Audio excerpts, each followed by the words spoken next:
Ah, shit. There we go. Okay,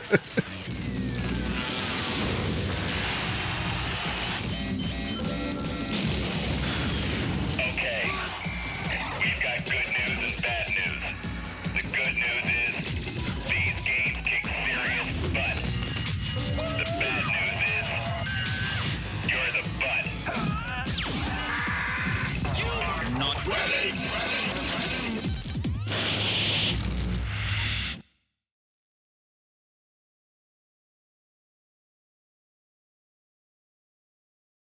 I got the switch signals. Okay. So today we're going to talk about the PlayStation Retrospective. Let's go ahead and get this started.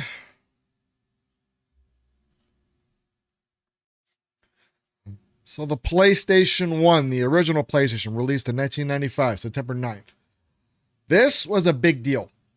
And this is still one of my all-time favorite consoles. It's up there with the Dreamcast and GameCube. Those are my three favorites, still. There's yet been a console that can top those. Now, here's the reason why I love the PlayStation so much. Before this, all we had was a Sega Genesis and Super Nintendo. That was it. That was it. We had like 3 failed consoles before that point. We had the 3DO, the CDI, and another console I can't even fucking think of. Oh, the Jaguar. So 2 of them were CD-based consoles. 1 was still cartridge-based. None of them succeeded. So CD-based consoles were not exactly top of the line at this point. They were awesome, but no one could get them. The 3DO was $700. The CDI was $500. But this got down to $300. Now, keep in mind, the console everyone was waiting for was the Sega Saturn. Okay? The Sega Saturn was more than double the power of this console. It had two 30D processors in there, one for 3D, one for 2D. And there's a real hazy history on how that console got made. We'll talk about it some other time.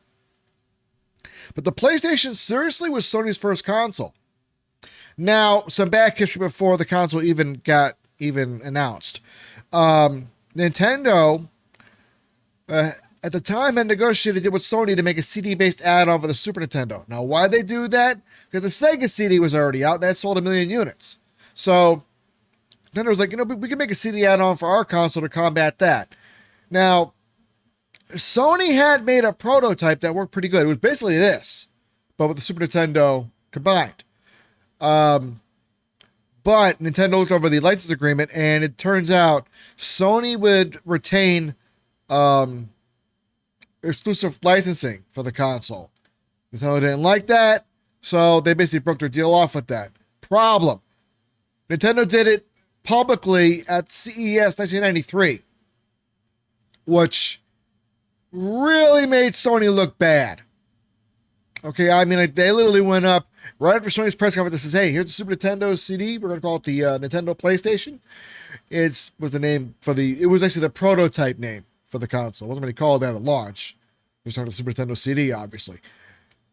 Well, Nintendo came out the very next day and said, ignore what Sony said. We're going with Philips. Now, to be fair, I would say Nintendo did the right thing getting away from Sony. But the way they handled it was fucked up. Okay, to be fair, because Nintendo saw something in Sony that no one saw, and they didn't want to deal with it. I think Nintendo should have just handled it behind closed doors and said, sorry, we're not going to go forward with this. We're going to go with Philips, and that's it, and made the announcement in like an ad or something like that, or an article.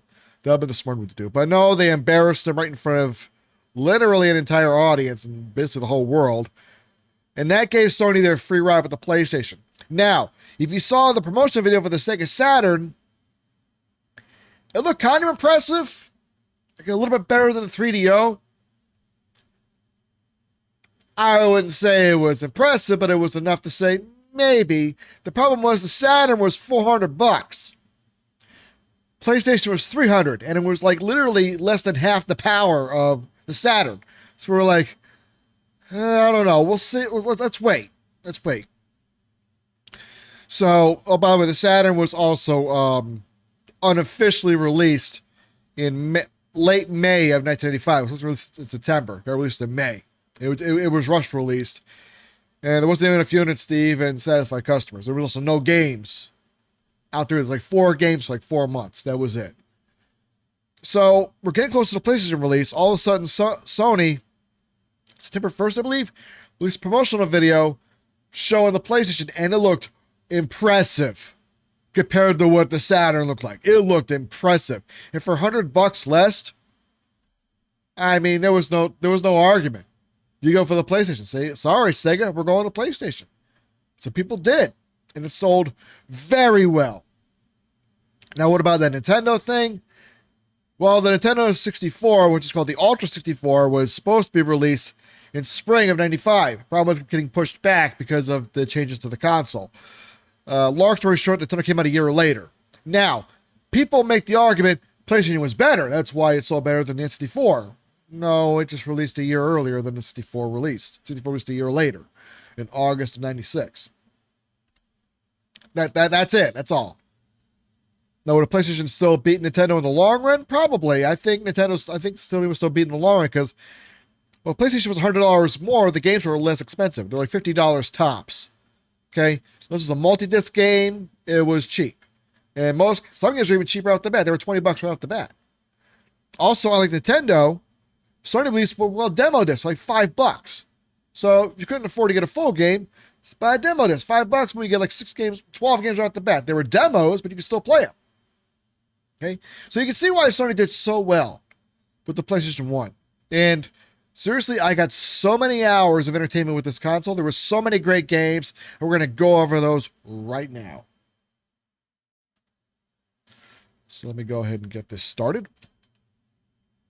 I'm using my 8-bit Duke controller this time because well, the arcade stick was fun last time. For some reason, the start button wasn't working for a PlayStation 1 emulator. I don't know why. I guess the code it has on it. So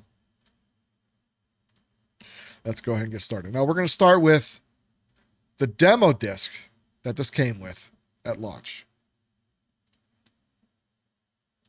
Hang on 1 second. Just one thing I forgot to do. Sorry about this.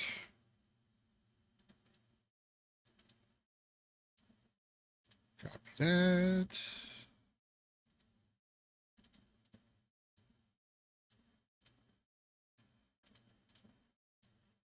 I'm always forgetting some.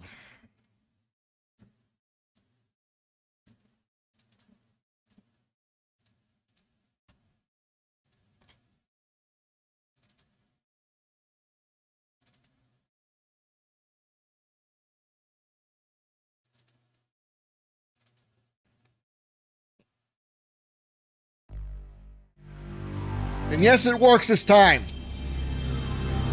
I tested it. The last time I did this, last 2 times I did this, it kept fucking up. This is the demo disc that came with every PS1 for the first year. See, that was cool, Sony. They gave you demos at least. Nowadays, I don't give you shit.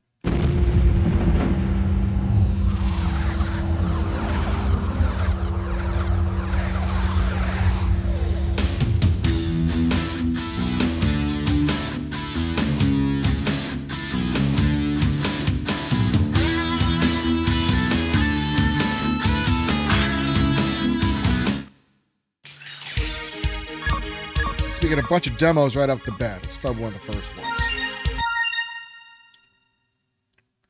Imagine going from Mario to this. Or even Sonic to this. Huge difference.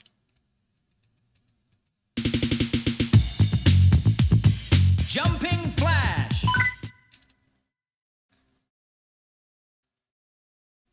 And this was supposed to be the flagship title for the console. Crash came out a year later and that stole it.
136,000 bonus. Jesus Christ.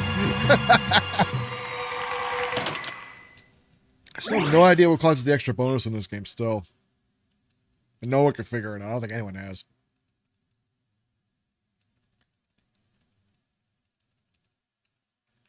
So there's one demo down. I'll show off 3 demos on this. I'll even show one video.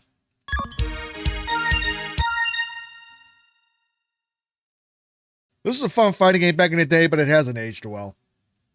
That's the only downside about it.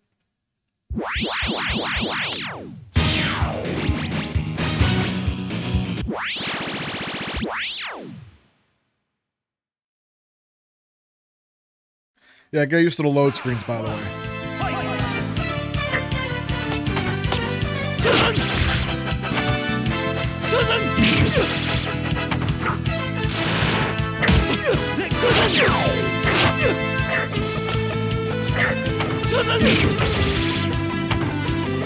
difficulty is a bit cheap. Yeah. There was a versus mode, probably the one that everyone played the most. Game over. The actual game, you can dumb the difficulty down to make it more fair, but still.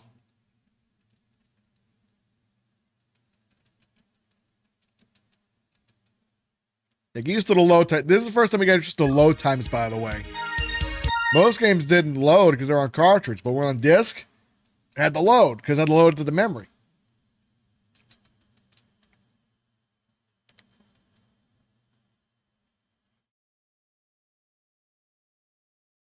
You know, nowadays load times are a lot shorter, but still.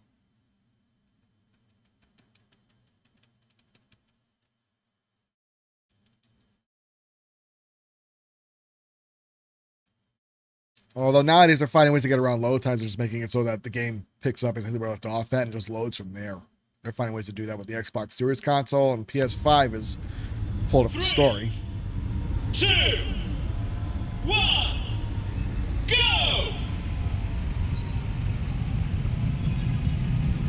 Yeah, a little Wipeout. This was the game I was really looking forward to. You saw, there was no video of this game. You had to wait for magazine articles to show up.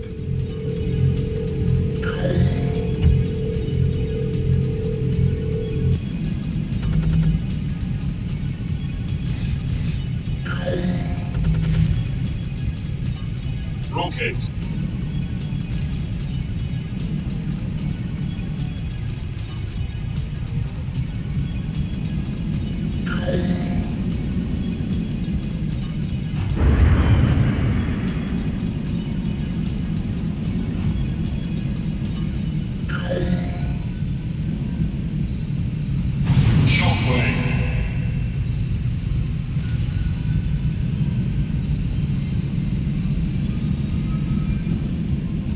Keep in mind, we had not seen frame rate this smooth on a console for a 3D game ever. Because this was smooth compared to everything else. Everything else was choppy at that time.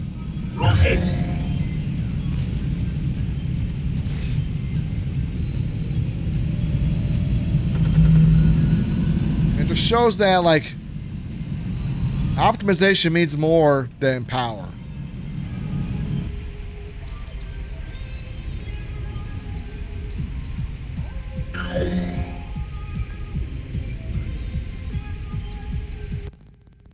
Alright, so there's that, and I'll show one video off.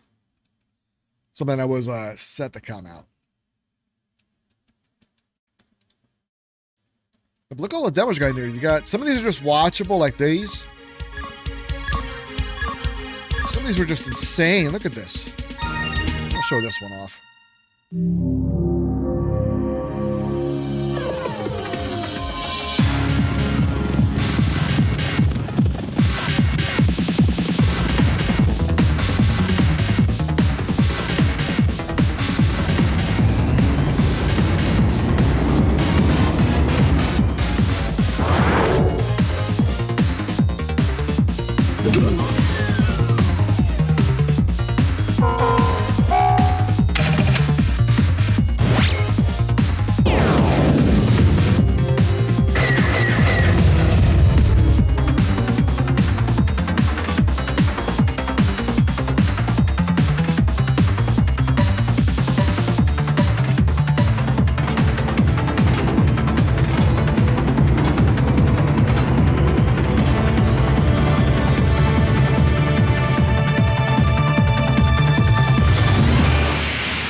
That's the demo disc. Let's get rid of that. Okay. All right. Go ahead and change just one thing real quick.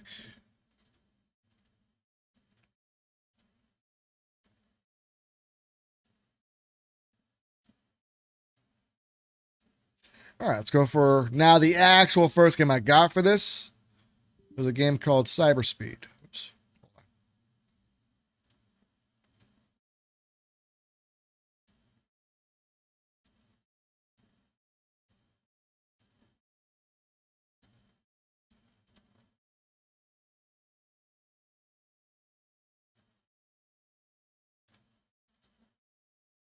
And what's funny is that I thought this game was Cyber Sled. But thankfully, if it was still a great game, so.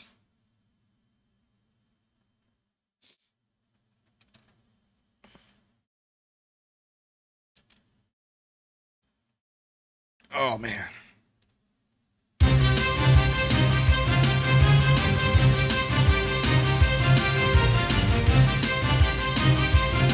must have played this game so much.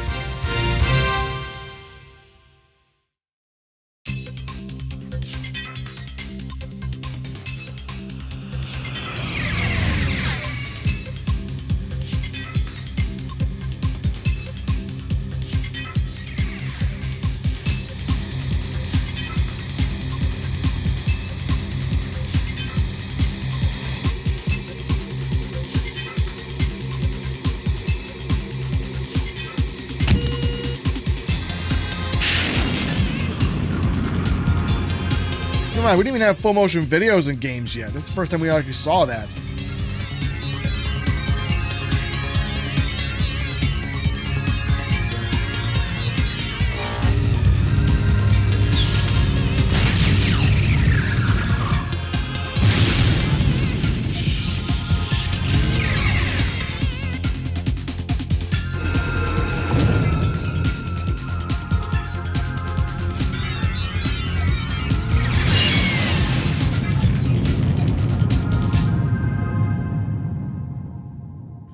Now, what's cool about this, it plays like a TV show. So you get your intro. And you get your options, obviously. You start a race.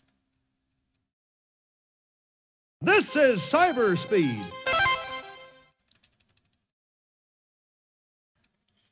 It's time to choose your team. Yeah, I'll go with this one.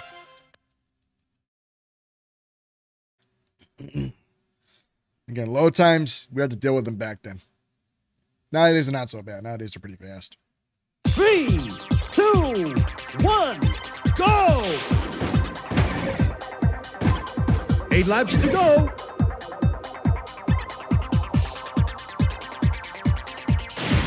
Yeehaw! Good up!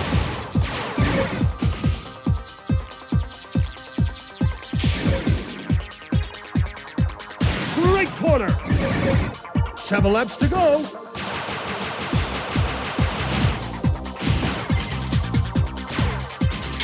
Look at him go.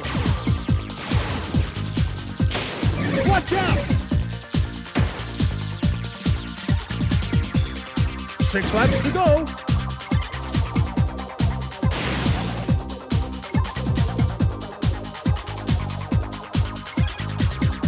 Nowadays, it's considered a casual racer because of the line in the middle, but it's still fun. 5 laps to go. Great corner. Look at him go. Yeah! Watch out. 4 laps to go.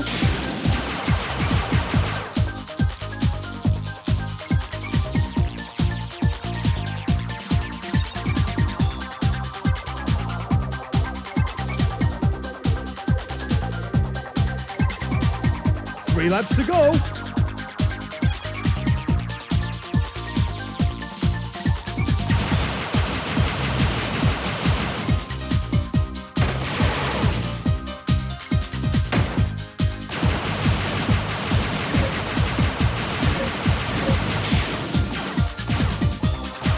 Two laps to go. Straight corner.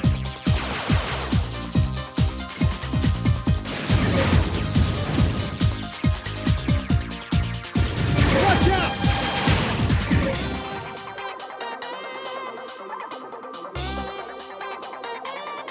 Last lap.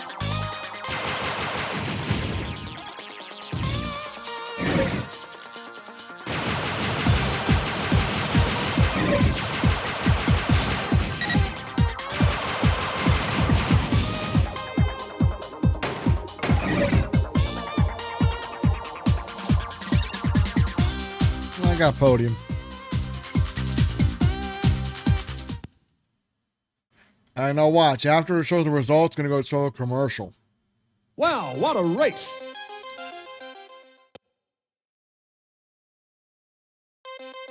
Don't touch that dial.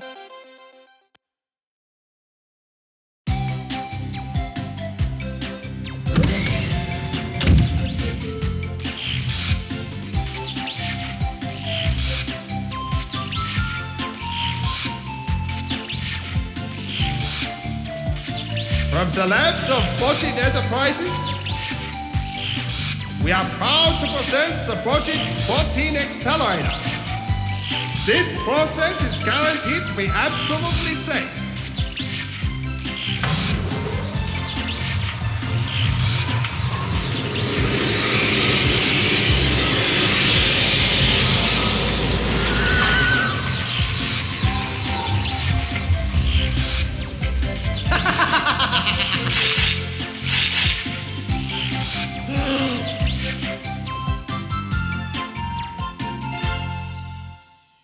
And the commercial plays, and then you get the intro to the show again.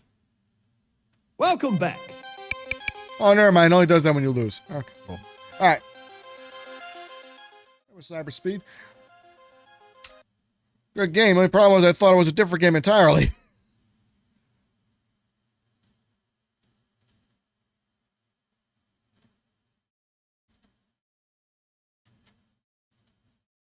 I thought it was this.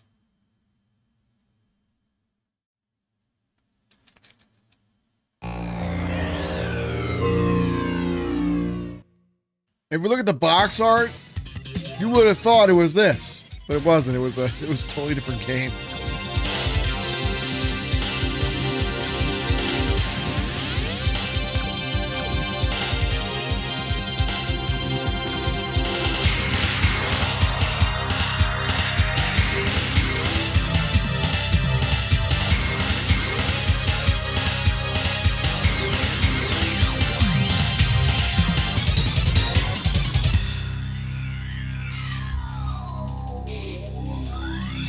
This game's okay. I think it needed a bit more work. Sled. Let me go to controls.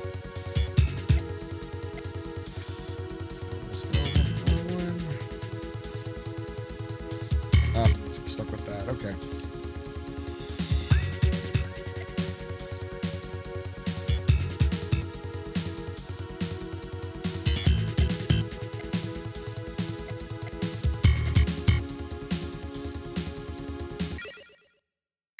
There we go.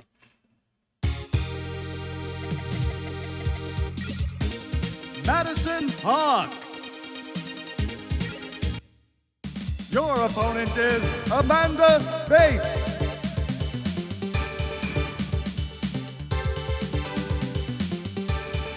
This is sort of a like a one-on-one shooter fighting game. Want to call it that? Think of it as like a really dumbed down version of Valorant. Ready? Go!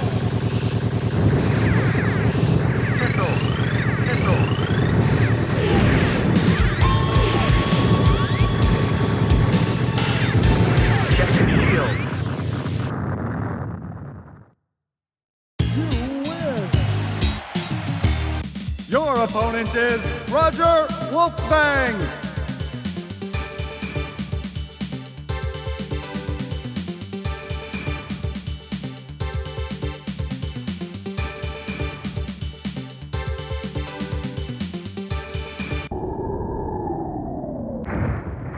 Ready? Go!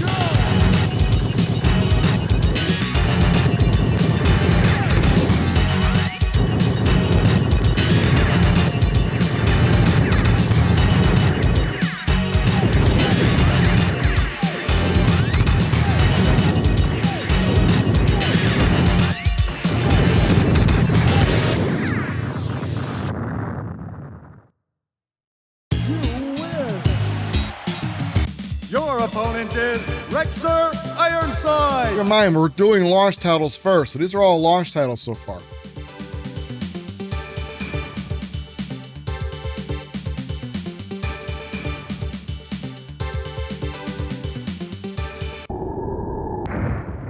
Ready?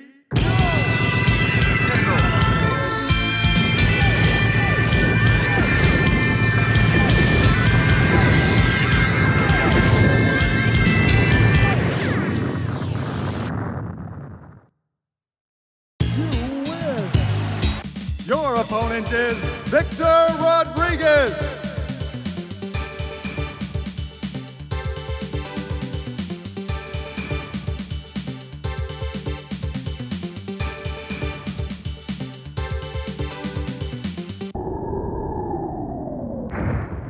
Ready?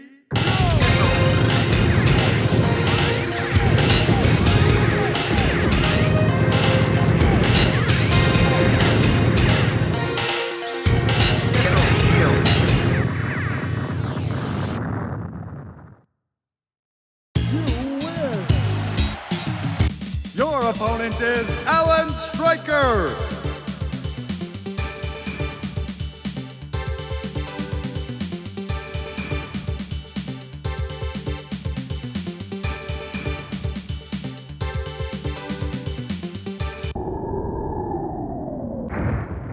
Ready?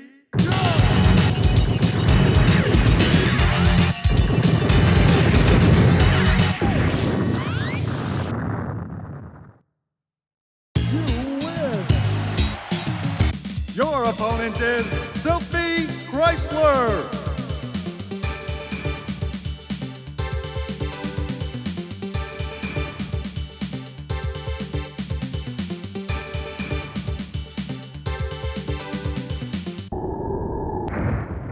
Ready?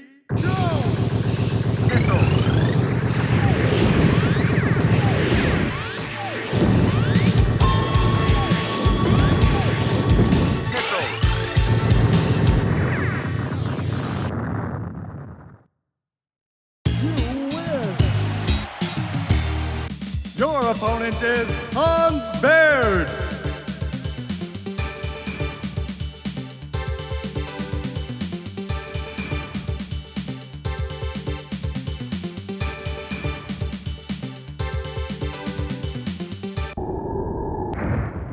Ready?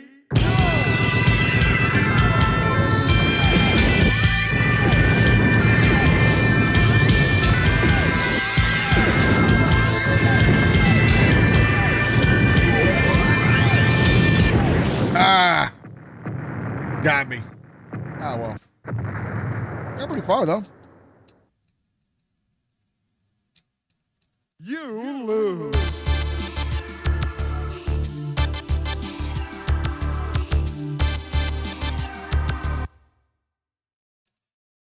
All right, that's going to do it.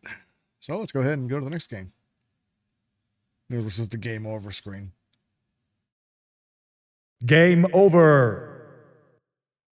Cyber Sled. That's the game I thought I was getting, but no, the names are so similar. It's like it was real easy to get confused. All right, let's keep going down the list. Let's try another game. We're still to launch titles, by the way. So let's go with Air Combat.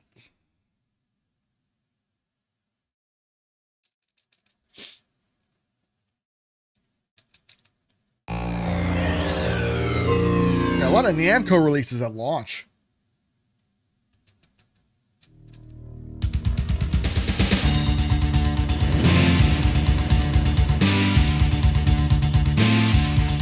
For those of you asking, yes, this is the same as the Ace Combat series. The first was called Air Combat. All the other ones after that were called Ace Combat.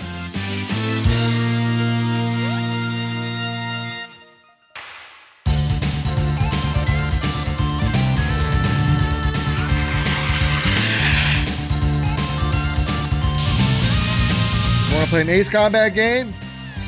Want to play the first one? Air Combat. That's the first one.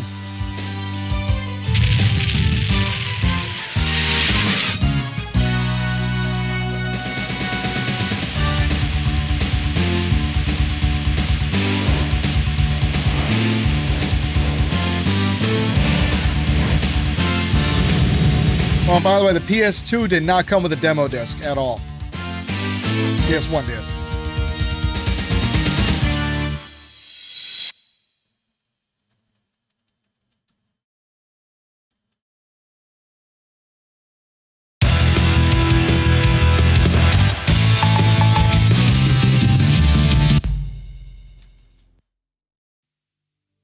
And by the way, this is not like a Afterburner. This is actually like basically a flying sim. Air Forces. This country desperately needs your help. 6 months ago, an extremely well-armed and organized terrorist force carried out a coup d'etat. Attempts to free our country have been foiled by repeated surprise attacks. To avoid escalating this war and causing unacceptable civilian losses, we wish to employ your services. Surgical airstrikes and the elimination of enemy air superiority will tip the scales in our favor. You will receive remuneration commensurate with your positions as the premier Top Guns of the world.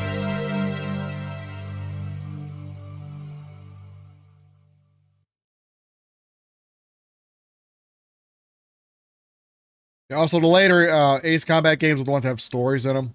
So if you like stories, play the later ones. This one has a small story to it. This is an evaluation of your operational abilities.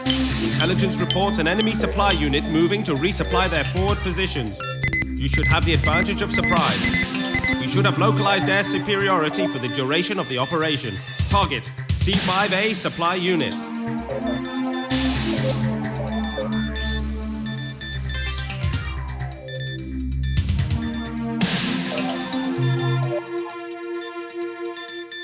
Alright, we got her set up here.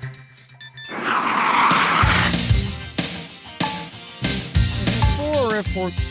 Oh, yeah, 14. Fan favorite.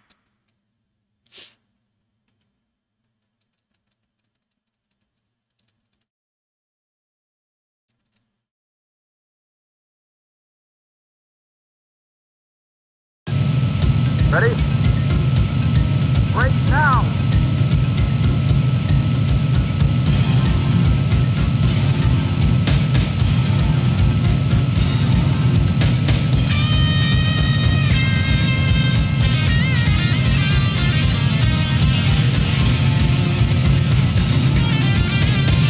Enemy locked on target. Fire! Shoot it down!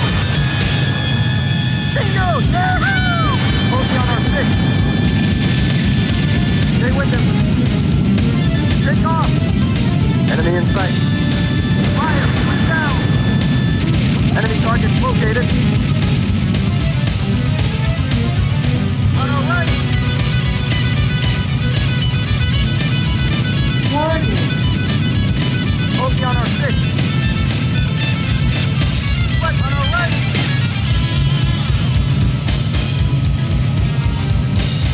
Up ahead.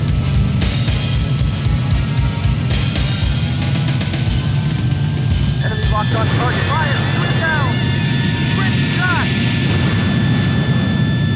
Bingo! Yahoo! Back one! Enemy targets located.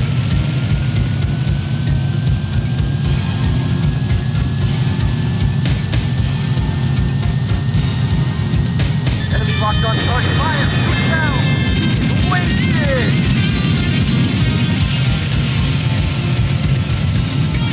I'm losing him!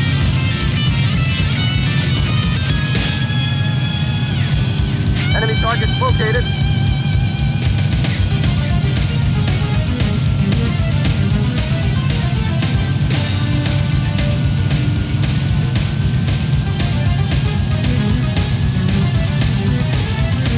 Enemy locked on target. Fire! Shoot down! Great shot! Go back one! Up ahead! Enemy locked on target. Fire! Shoot down!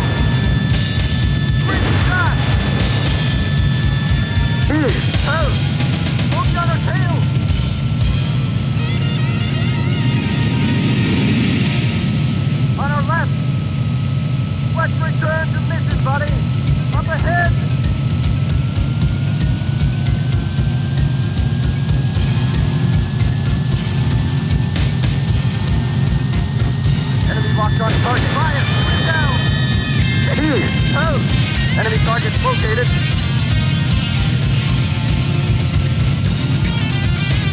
Enemy targets located.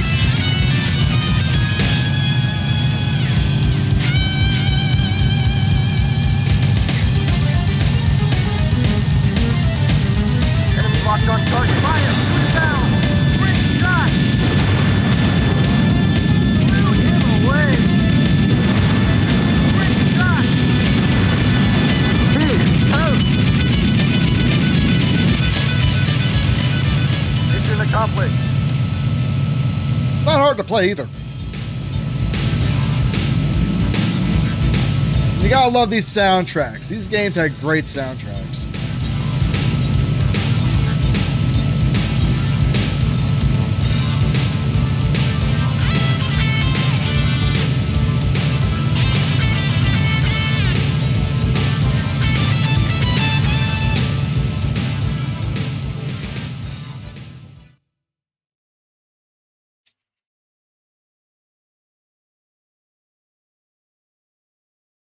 All right. Go to the results screen, and then we'll go to the next one. I'll do it for that game. Let's pick another one.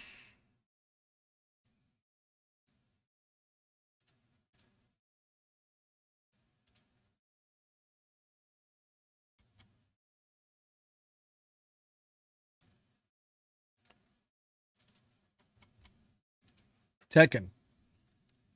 Classic fighting game. I get a little of some companies show the loading times, but put little mini games in here. So you don't have to wait for a loading screen. Just say, hey, play a game for a little bit. Pretty cool. Now the Tekken series, you might get a misconception for. It's a good fighting game series, but it's been on the easier side. But as the Tekken fan base claims this is the true fighting game, which... Nah. Great fighting game series, yeah. But they're easy to pick up and play.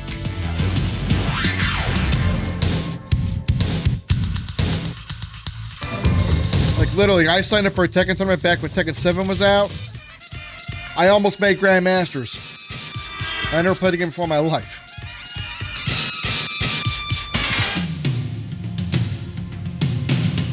They're not that hard.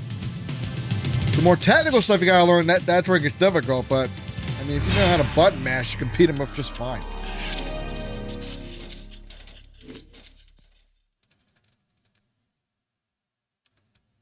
Oh yeah, I gotta push start, I keep forgetting.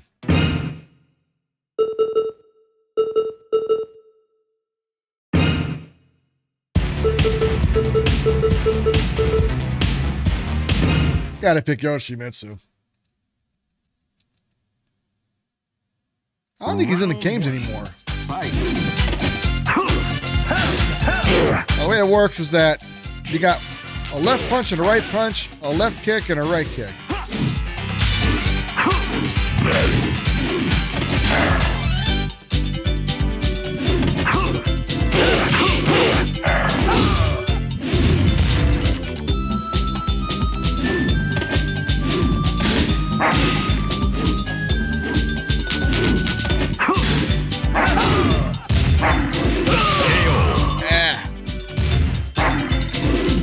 Round two. Fight.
fair, there are more technical moves in the game. I just don't know them.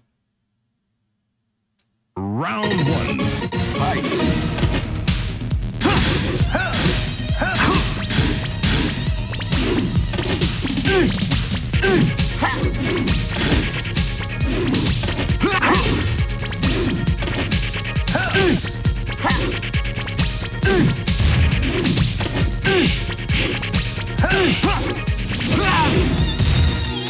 Perfect.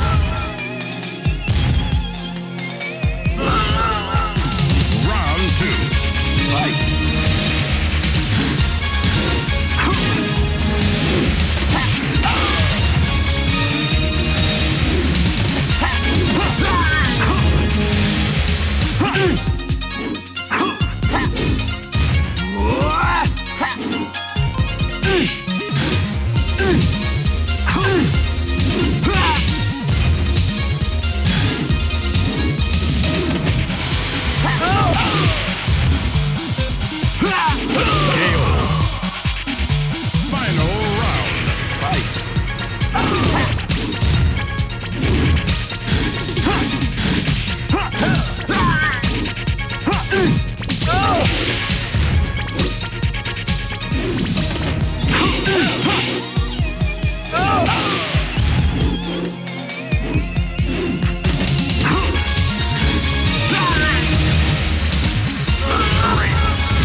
Round one.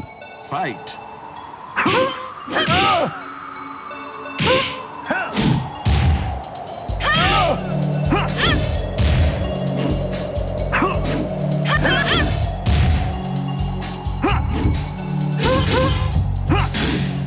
KO. Round two. Fight.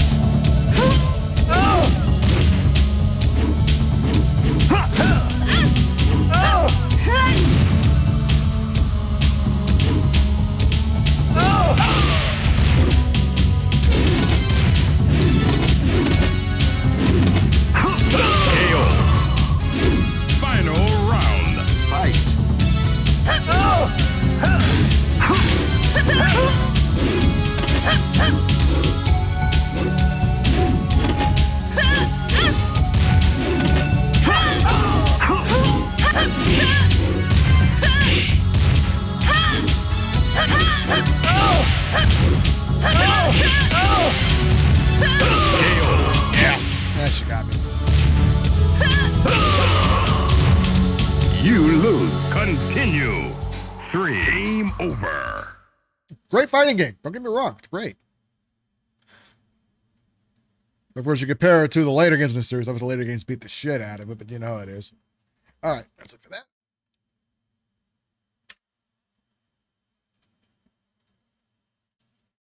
Play another launch title. Let's see.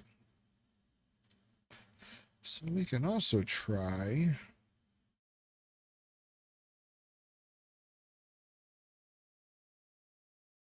Granted Jumping Flash, already did that.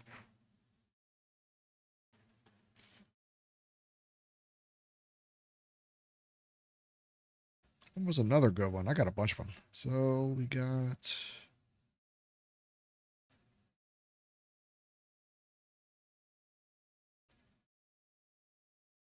Here we go.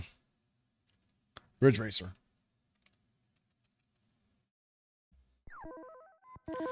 And again, these developers, they cover load screens. They put little mini games in here to try to, you know, kill some time. There's even rewards. If you beat that mini game right there, you unlock all the cars in the game. There's different courses, obviously. Mission, cars. You only get 4 unlocked, but if you know what code to put in, you can do that. Are you ready? 3,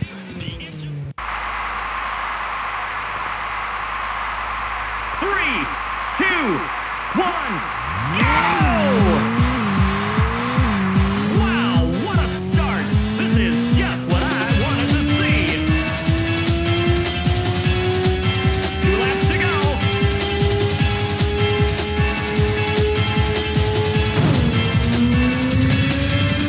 Get down, everybody! Get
Game over. We're good. I have beaten that game, by the way. It's a bitch and a half to beat, but once you do, it's a great time. All right. There's your tracer. Okay, next one.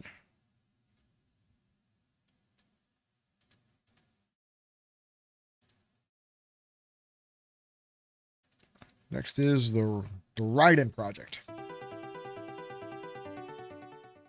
Yes, it's pronounced Raiden, not Raiden. The A is silent.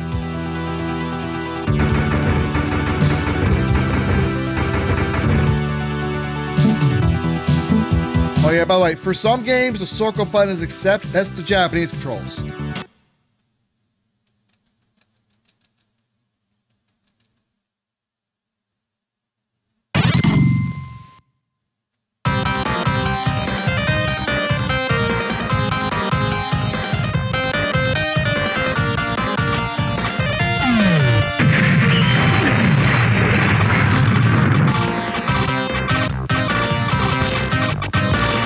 I do have the arcade versions of Raiden. Raiden 2 is a bit of a pain in the neck to get running properly.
It's basically Raiden 1 and 2, both in one compilation. So I think there's not like 5 games in the series. You can get all of them in a compilation nowadays.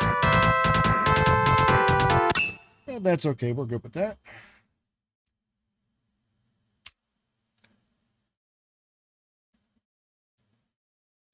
And I believe that should do it for the launch titles for now. There's other ones. There's all kinds of them, but I think we're good with that for right now. Let's talk about the later games. So we've always had some other ones out there. Now, Wipeout eventually did come out. That was another game that was out there, but we also got a few other ones. So what else came out? We had Darkstalkers. That came out shortly afterwards. There's the first one, by the way.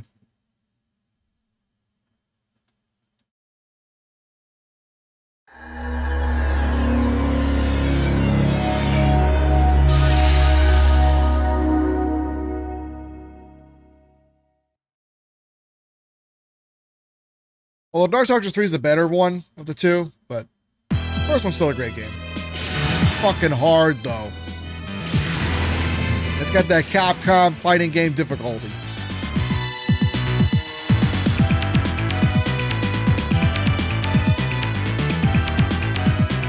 Yes, the game is anime as fuck, just like all Capcom games.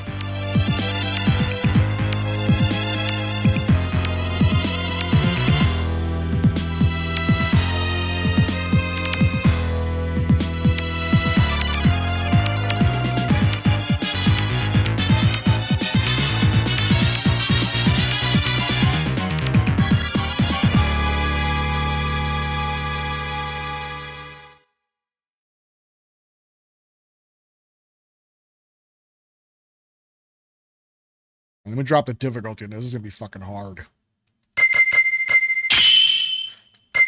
As low as I can get it to go.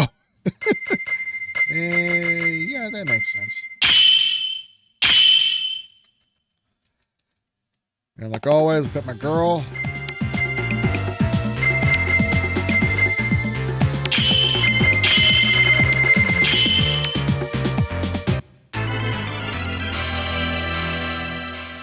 And again, you guys hit to the load screen. So the only thing you got to deal with on the PlayStation.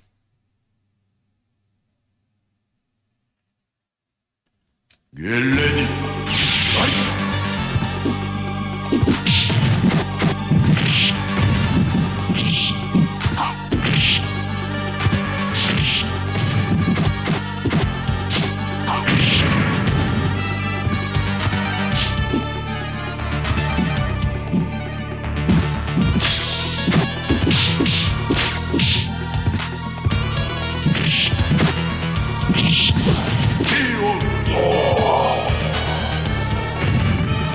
Special moves are trickier to pull off in this version. I've looked up the guide, but some just don't work as well.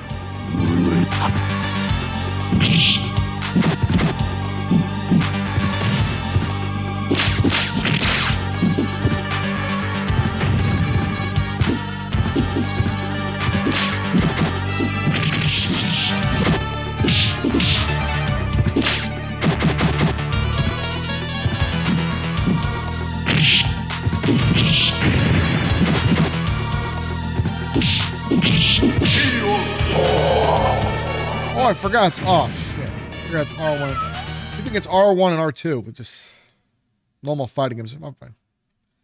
Ah.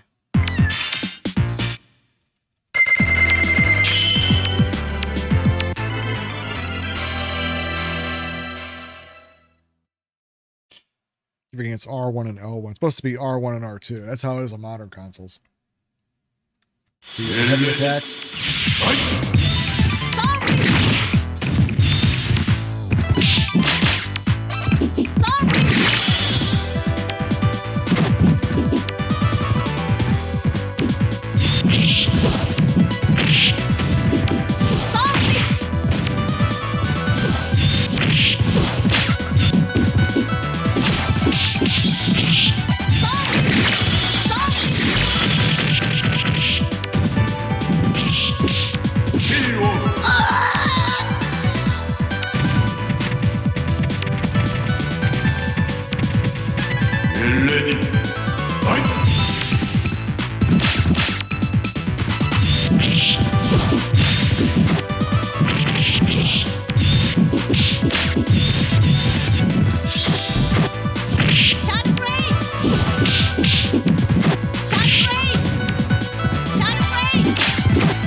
Oh man, when fighting games were hard as hell, but they were still fun.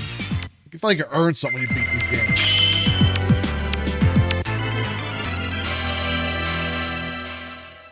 The whole point of it teach you different patterns, different characters. That's how you learn. Get ready.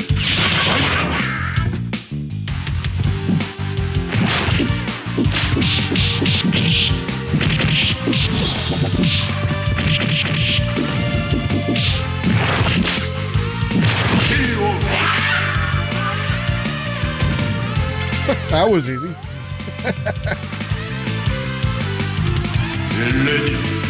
Fight.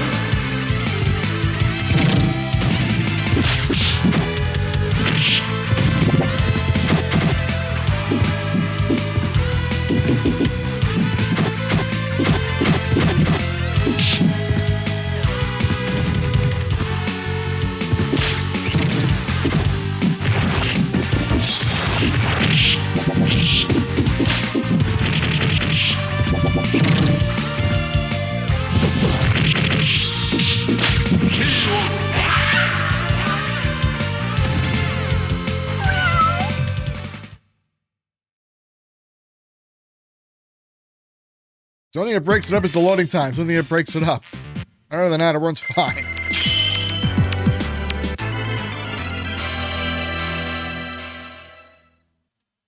And if you can't tell, this is basically Street Fighter with horror movie characters, which is awesome. Too bad the series gets no love. That's the sad part.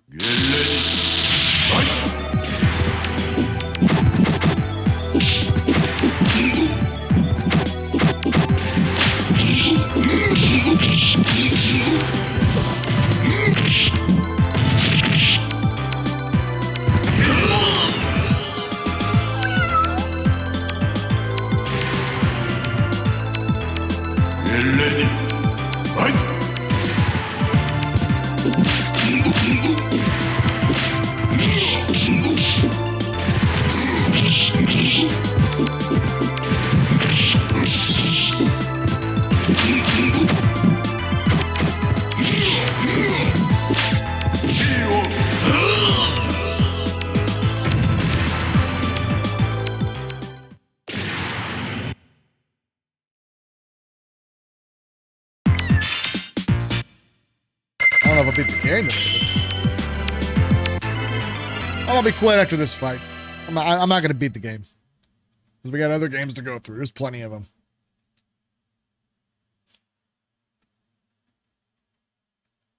Get ready. Fight.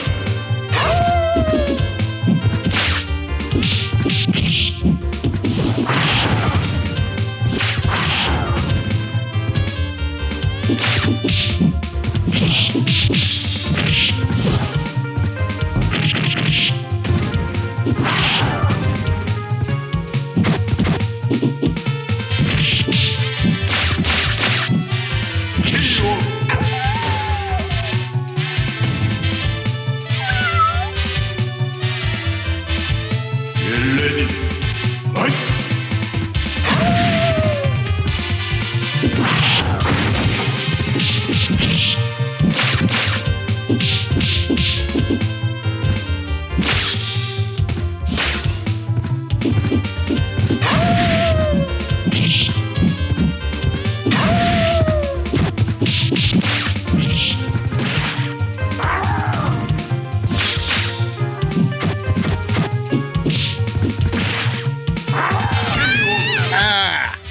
Yeah, it gets hard.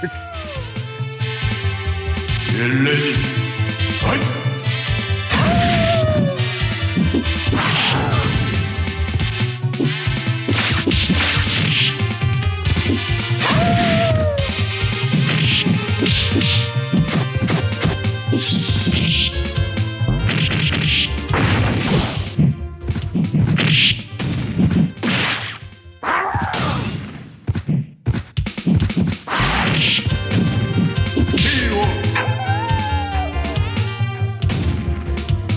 Alright, that's enough.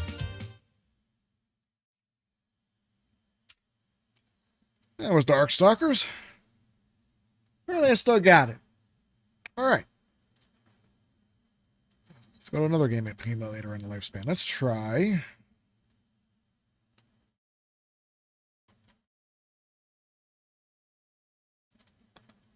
Twisted Metal. The first one. There is Twisted Metal 2, which is going to be the best. I don't like it because I hate the fact that if you do it on easy mode, let's play the first 2 rounds and then that's it. And they say, fuck you, do it on normal. But they've never done that again with any game in the series, by the way. In fact, it's rare when you see that happen in games nowadays.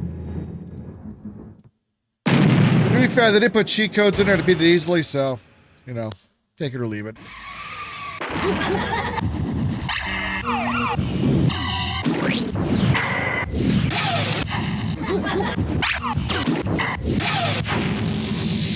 I go for a kill.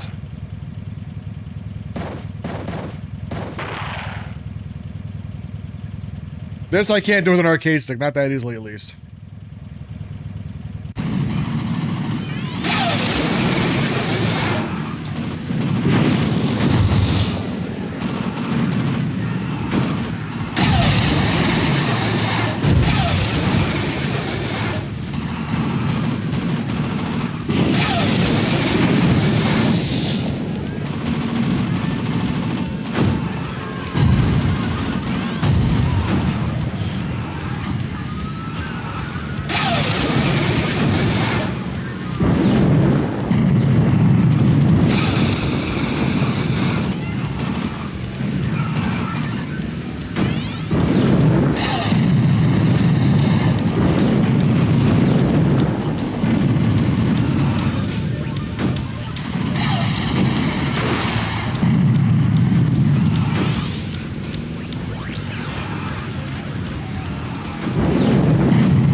This was like the original Battle Royale, believe it or not. I thought they did a better job with this stuff.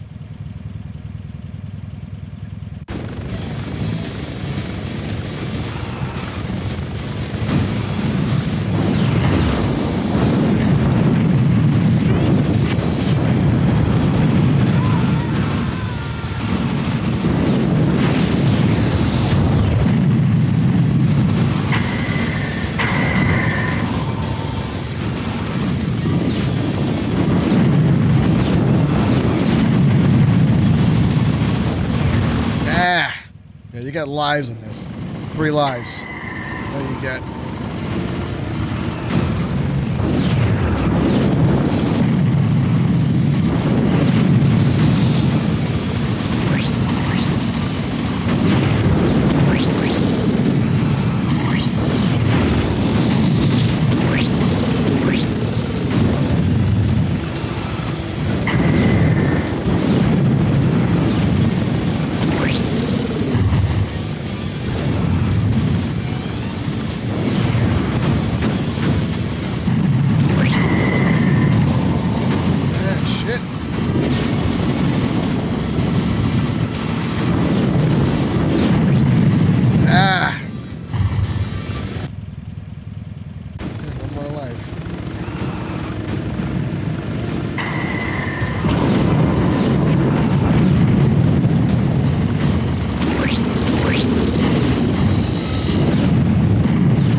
Oh, freeze missiles. I hate those.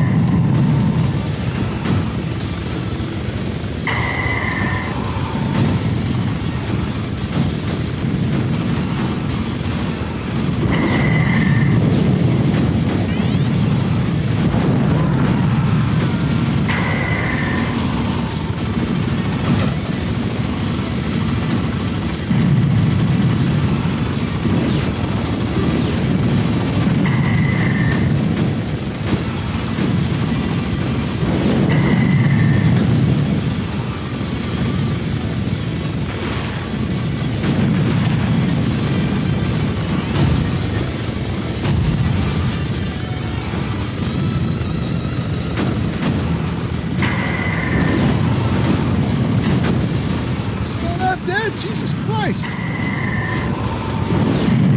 Thank you. Alright. That's it for that. So that was Twisted Metal. That was another good one. Let's go further down the list.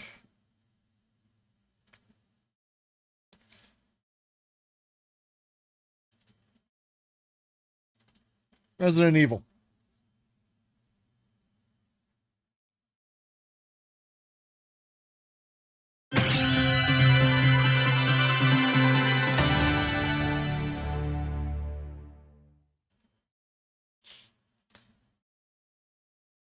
Resident Evil is not the first survival horror game, but the one that made the genre popular.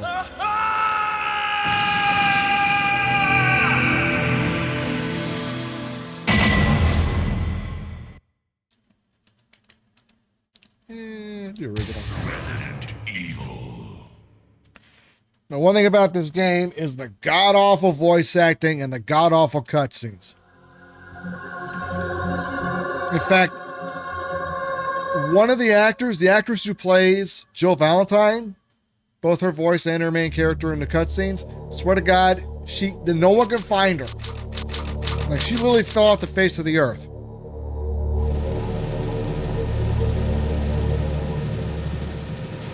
Alpha Team is flying around the forest zone situated in northwest Raccoon City, where we're searching for the helicopter of our compatriots Bravo Team, who disappeared during the middle of our mission. You haven't found it? No, I haven't found it yet. Bizarre murder cases have recently occurred in Raccoon City. There are outlandish reports of families being attacked by a group of about 10 people. Victims were apparently eaten. Bravo Team went to the hideout of the group and disappeared. Look, Chris!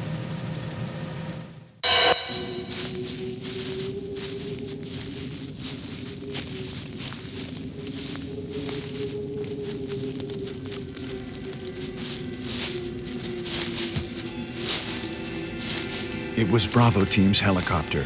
Nobody was in it. But strangely, most of the equipment was still there. However, we soon discovered why.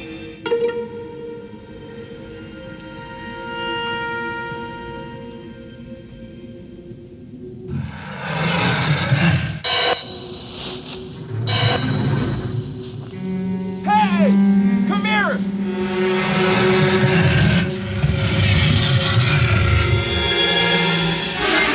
Keep in mind, none of the actors in this knew they were making this. Because back then, you make a project and it would just have a code name and that'd be it. So none of them knew it would be called Resident Evil. Or Biohazard, as it's called in Japan. They wouldn't even know that.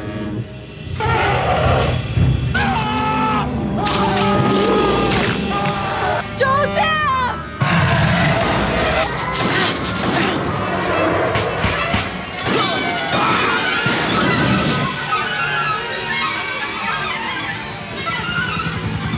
No! Don't go! No, don't go away. Ah, well.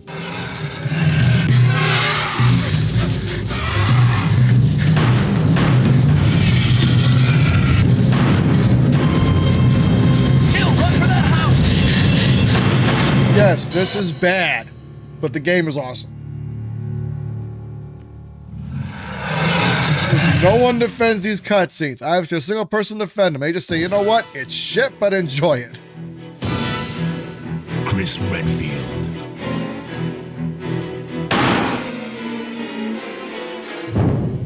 Jill Valentine. No one has found this actress. She like purposely avoids to be found. All the other actors they found, her they can't find, no matter how they try. Rebecca Chambers. Albert Wesker.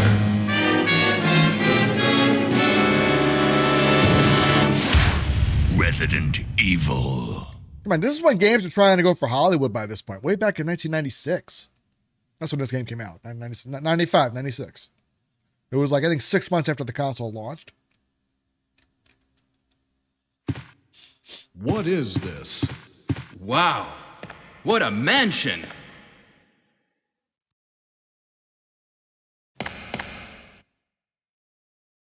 Captain Wesker, where's Chris?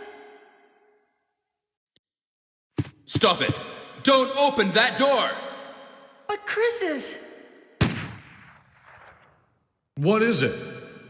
Maybe it's Chris. I'm Now, Jill. acting. Can you go? I'm going with you.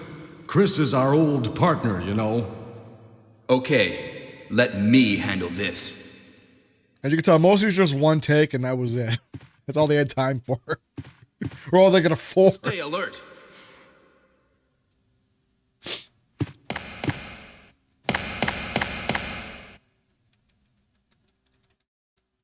Like nowadays, it takes a lot of takes, even with like seasoned actors.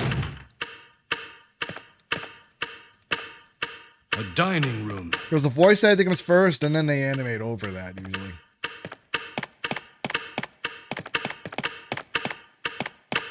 What? What is this? What is it? Blood. Jill, see if you can find any other clues. I'll be examining this. Hope this is not Chris's blood.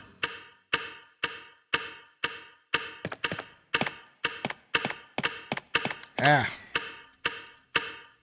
remember when my nephew brought me this game back in 2013, and he wanted to see me beat it. I hadn't played it in like 15 years by that point, so I had to relearn how to play it.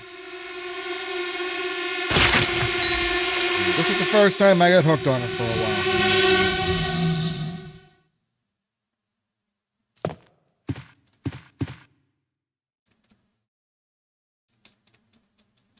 No. Get off me.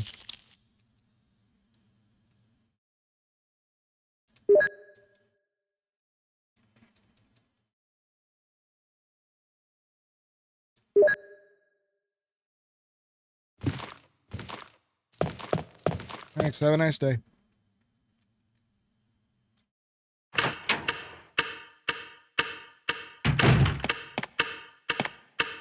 Barry? What is it? Watch out! It's a monster! Let me take care of this.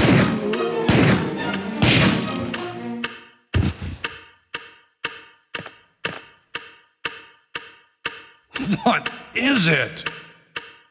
Kenneth was killed too. Maybe by this creature. Anyway, let's report this to Wesker. If you don't know how to control this game, it's tank controls. It means you hold up to move forward all the time. There is a remake that's on PC. Well, it's a remaster of the remake. That's like 20 years ago. That one allows you to use normal controls, and if you want to play that version, it's still fucking hard. Help me look for him, Jill. And don't leave this hall for the time being.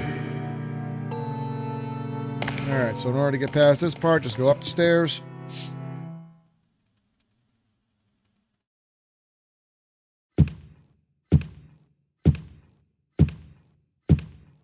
And turn around and go back down.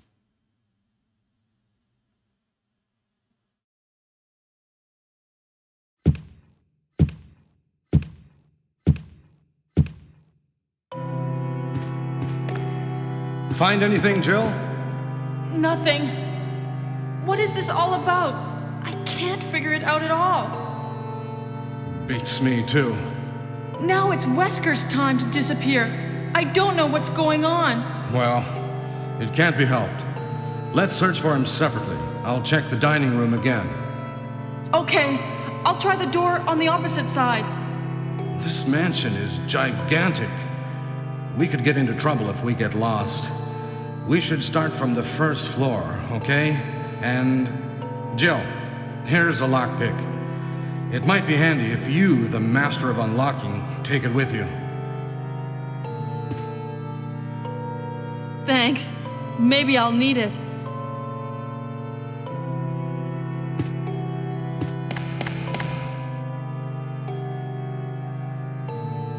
Listen, if something happens, let's meet up in this hall.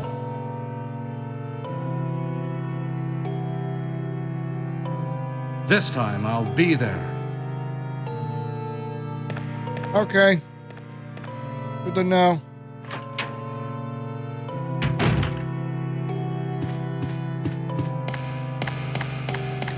We'll grab the shotgun and then we'll move on to the next game. Because if I don't do that, I'll be on this game all fucking night.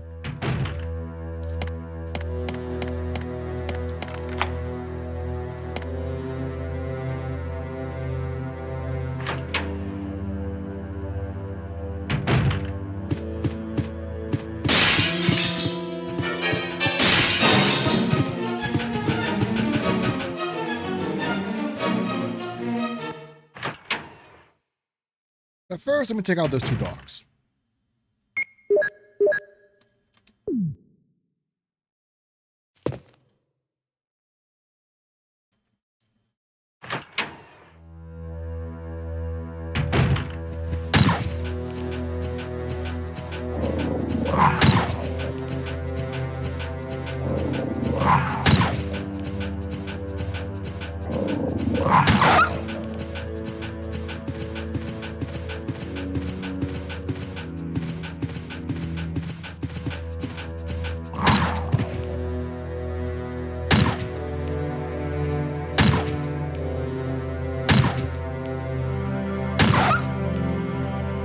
Do not reload the gun in the game. Reload in the menus. Because in the menus, you can't get hit.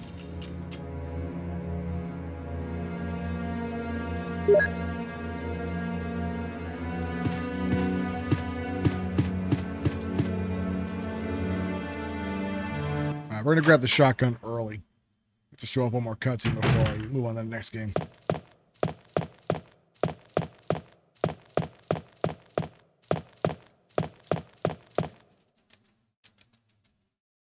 It's only this early in the game you do this, and you can actually get the shotgun early.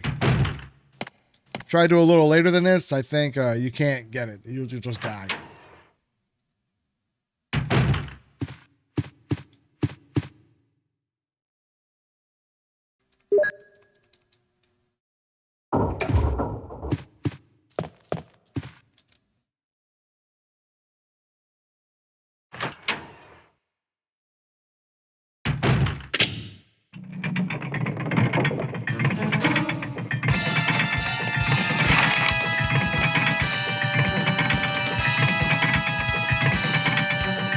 Come on, Barry, don't let me down. Said you'd be there for me. Hey, what's going on? Jill? Is that you, Jill? What happened? I fucked up. That's what happened. Please? The door won't open. Quick! Stay away from the door, Jill. I'm gonna kick this door down. Hurry! This way! There we go. We got the shotgun early. Oh, Barry! That was too close.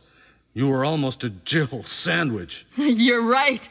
Barry, thanks for saving my life. But Barry, didn't you say you're going back to the dining room to do some research? Why on earth are you here? I just had something I wanted to check. Now, let's get back to searching for the lost captain and Chris, shall we?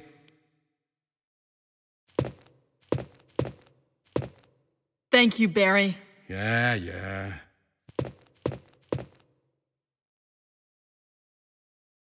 All right.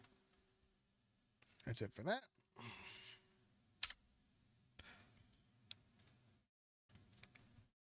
Okay. Now, at launch, they did a Mortal Kombat 3, but you could skip that. And there's a big reason for that.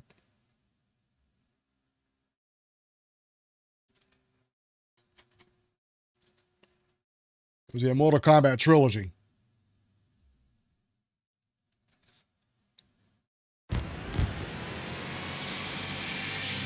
Which is basically all 3 Mortal Kombat games in one. In a way you're not going to think of.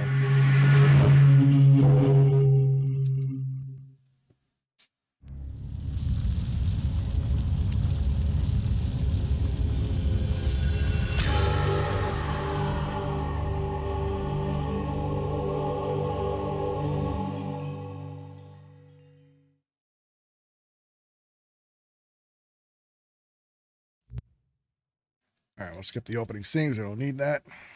I remember you just changed difficulty in this or not. Let me see. Oh, we're dropping that.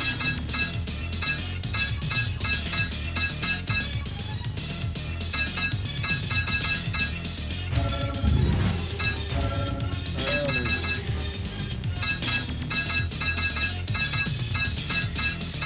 Run, okay.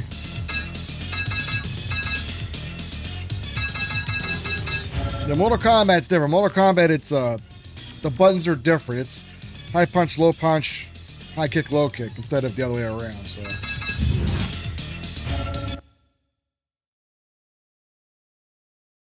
And what's so cool about this game?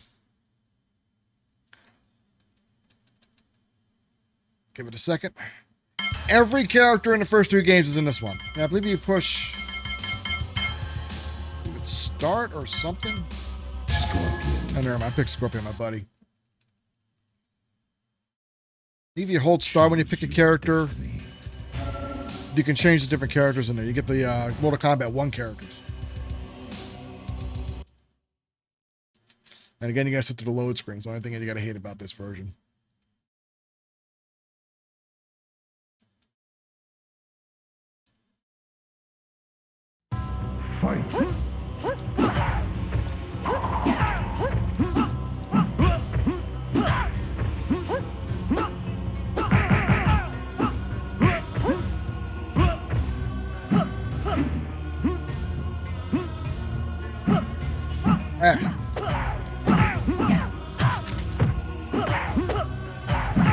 Jade wins. Doesn't make it that much easier. Fight.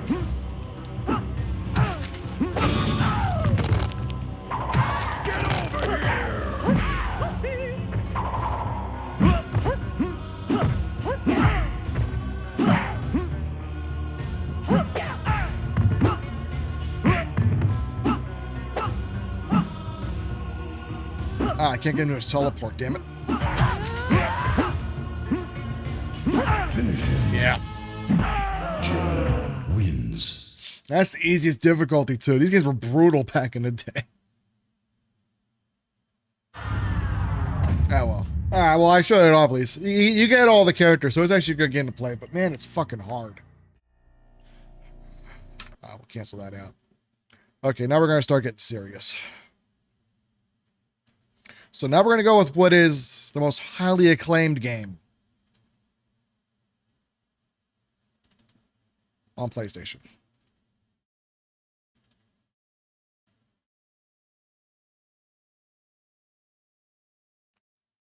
It's Final Fantasy VII.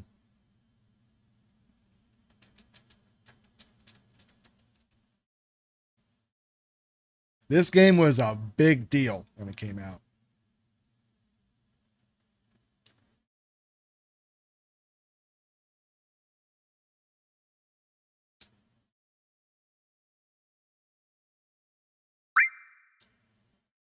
Oh yeah, I forgot circle button.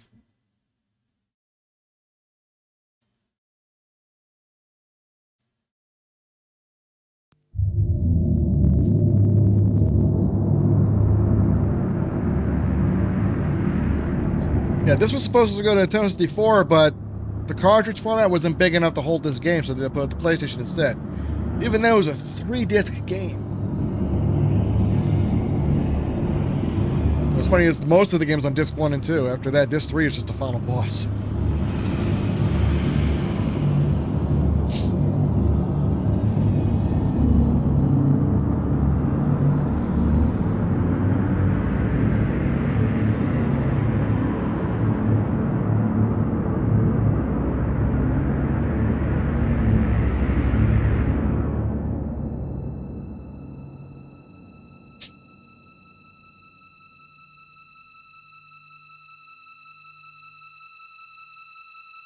Yeah, in fact, for a lot of people, this introduced them to anime, believe it or not.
Final Fantasy game turn-based RPG.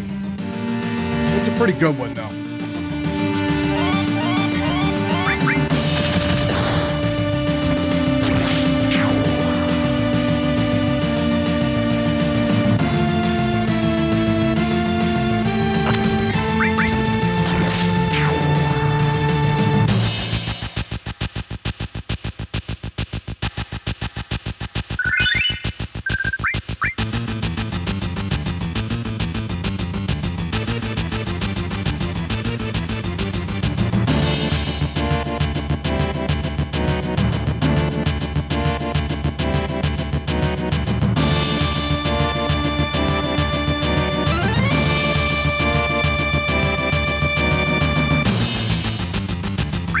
Yeah, I'm happy with that.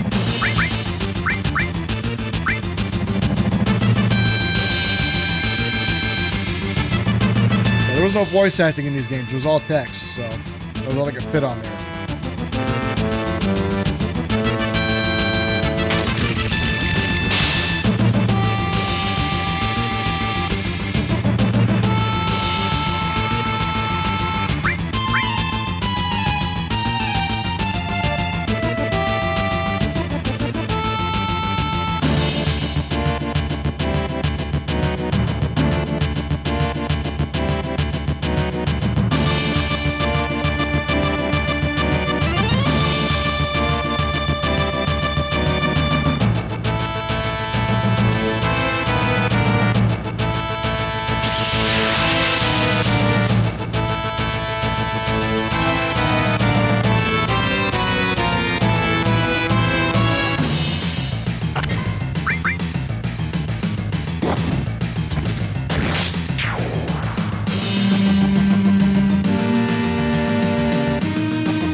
This also exploded the JRPG genre, by the way.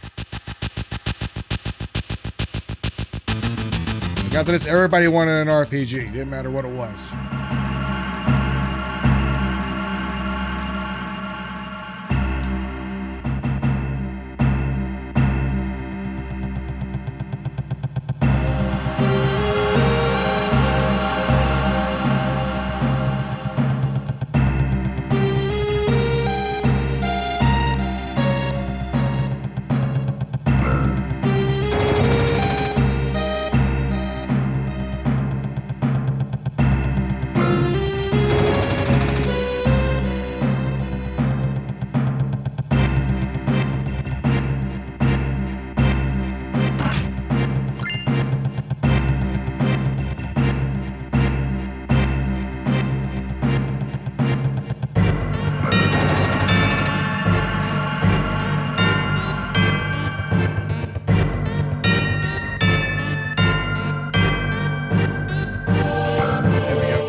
Oh, shit.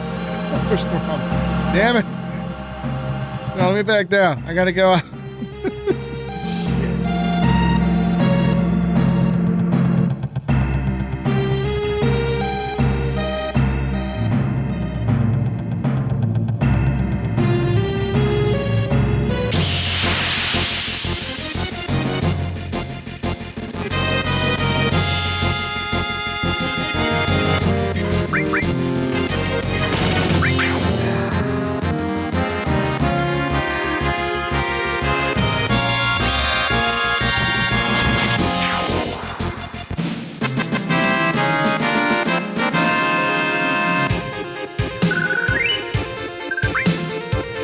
iconic victory sound.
Save point. We're not going to worry about that.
Oh, I can't do materia yet.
All right, I'm going to stop it there.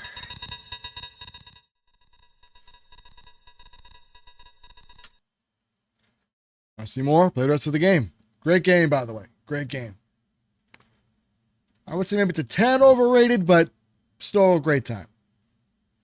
Okay, let's go to the next game. So now we're going to go for another very big title. Metal Gear Solid. Now, Metal Gear Solid, it's got some gameplay to it. It's like 70% story, 30% gameplay. So if you like story-based games, this is one for you, but it's still pretty hard.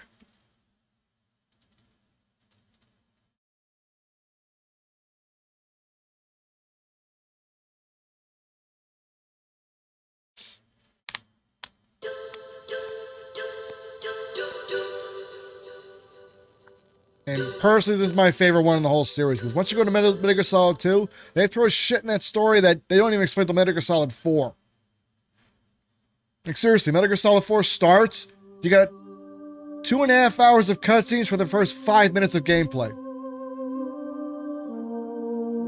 Makes sense out of that.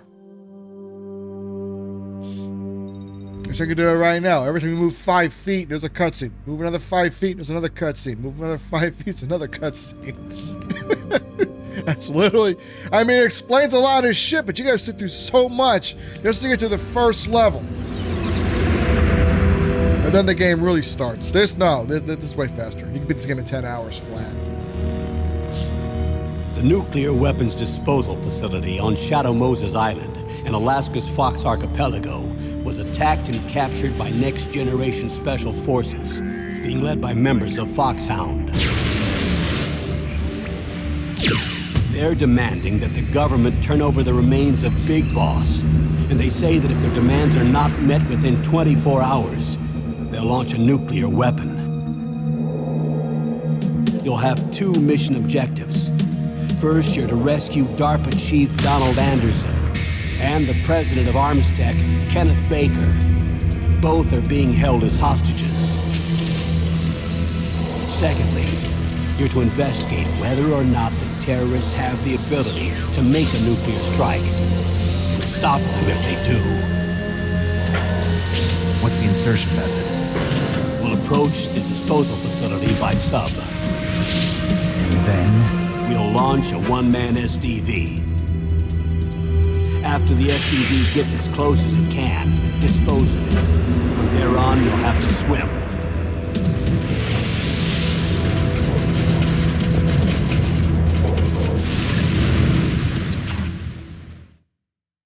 High-tech Special Forces Unit Foxhound. Your former unit, and one that I was a commander of. So they're still around. There are 6 members of Foxhound involved in this terrorist activity. Psycho Mattis, with his powerful psychic abilities. Sniper Wolf, the beautiful and deadly sharpshooter. Decoy Octopus, master of disguise. Vulcan Raven, giant and shaman. And Revolver Ocelot, specialist in interrogation and a formidable gunfighter. And finally, in charge of them, Foxhound's squad leader, Liquid Snake. Liquid Snake? The man with the same code name as you. The nuclear weapons disposal facility covers the whole island. I'll instruct you by codec after you reach your target. Anyone going with me? As usual, this is a one-man infiltration mission. Weapons and equipment OSP? Yes. This is a top-secret black op. Don't expect any official support.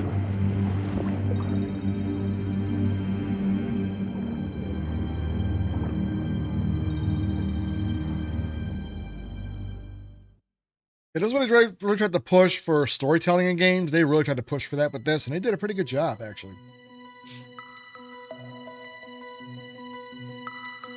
Like, this is almost like playing a movie back in 1998.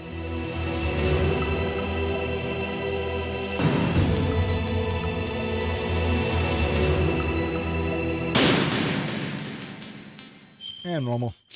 We're not going to get too far. We're just going to show a few cutscenes, play a little bit, and then that's it. We're going to move on to the last game after this.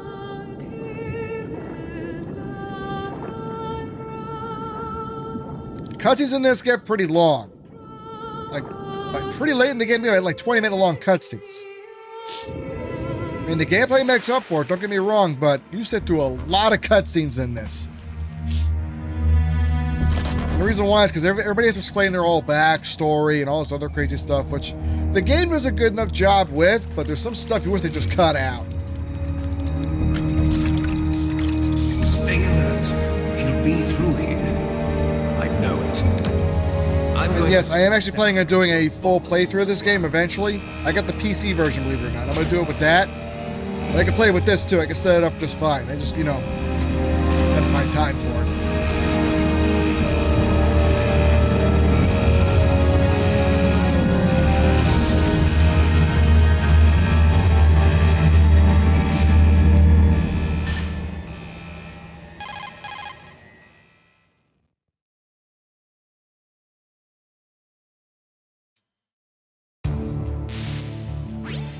This is Snake.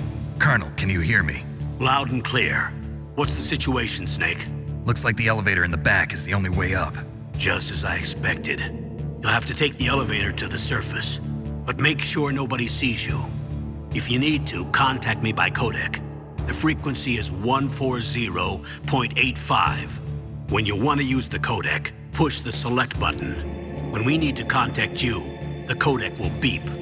When you hear that noise, press the select button. The codec's receiver directly stimulates the small bones of your ear. No one but you will be able to hear it. Got it. Okay, I'm ready to go.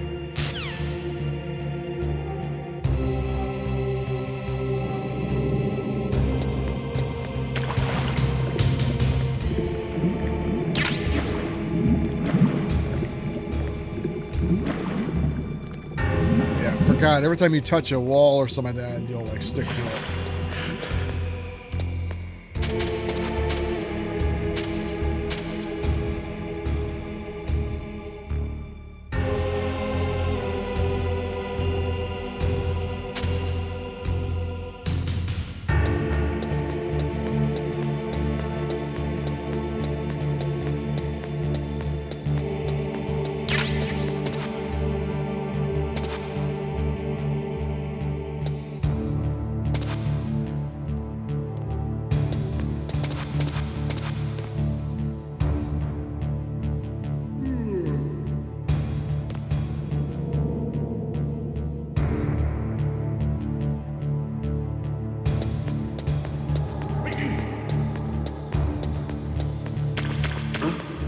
What was that noise?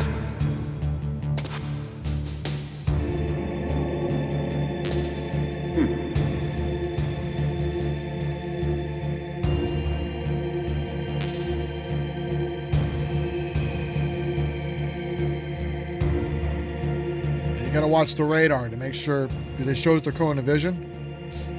So you gotta be careful.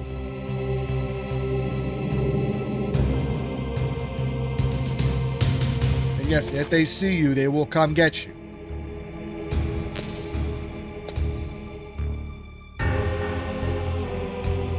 You gotta play this kind of smart.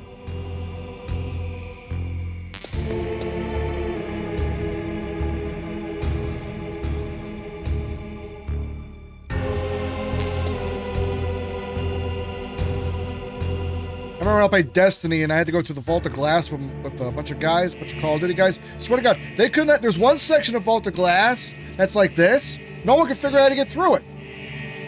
I was the only guy. I was like, guys, just exit the server. Let me do it. I'll let you know when I'm at the final gate. I do the whole thing in like one shot, like in 2 minutes. Not even that, actually.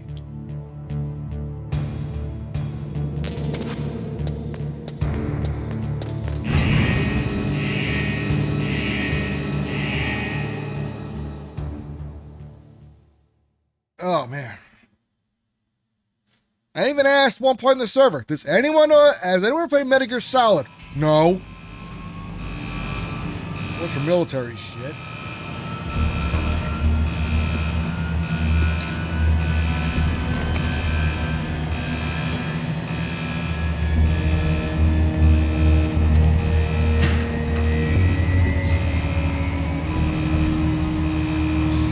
And there he is, there's Solid Snake.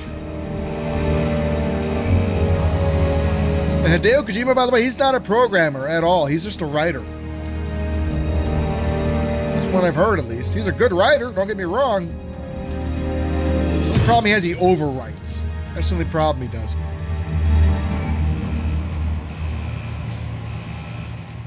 He basically just tells the team of engineers, this is how you make the game, this is how I want it done, that's it.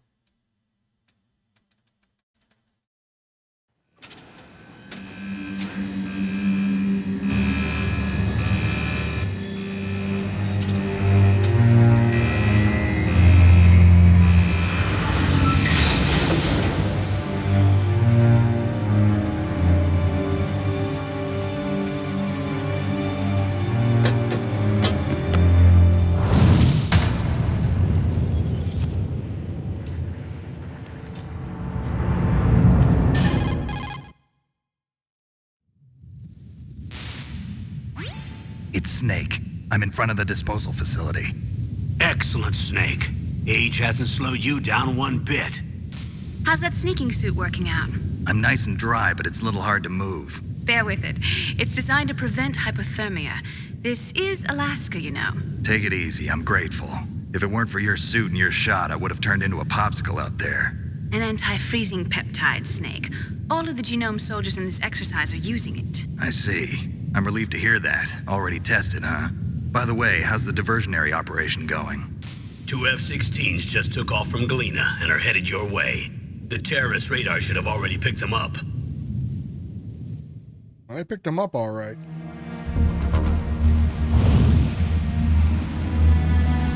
Behind D.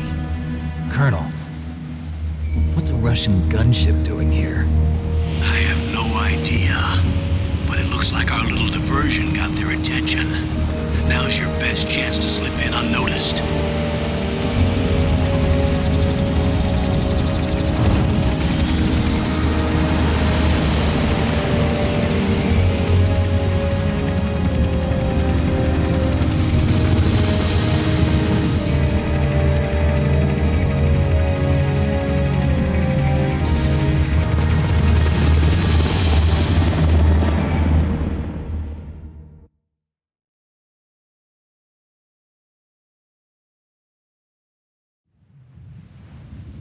There are only 18 hours left until their deadline. You've got to hurry. Wow, you must be crazy to fly a hind in this kind of weather. Who's that? Oh, sorry. I haven't introduced you to yet. This is Mei Ling. She was assigned to us as our visual and data processing specialist. She designed your codec, as well as your Soliton radar system. Contact her if you have any questions about either of them. Nice to meet you, Snake. It's an honor to speak to a living legend like yourself. What's wrong? Nothing. I just didn't expect a world-class designer of military technology to be so cute. You're just flattering me. No, I'm serious. Well, I know I won't be bored for the next 18 hours. Come on. I can't believe I'm being hit on by the famous Solid Snake. But I'm surprised. You're very frank for a trained killer. Looks like we both have a lot to learn about each other. Yeah. I'm looking forward to learning about the man behind the legend. But first, let me explain about your Soliton radar system. The bright dot in the middle is you, Snake. The red dots are your enemies, and the blue cone shape represents their field of vision. Be careful, Snake. The genome soldiers have highly developed senses of hearing and vision due to their gene therapy. Make sure you don't let them see you. First, I want you to infiltrate the disposal site and look for the DARPA chief. The DARPA chief was injected with the same GPS transmitting nanomachines as you. He should appear on your radar as a green dot. Get whatever information you can from him about the terrorists. If he's alive, that is.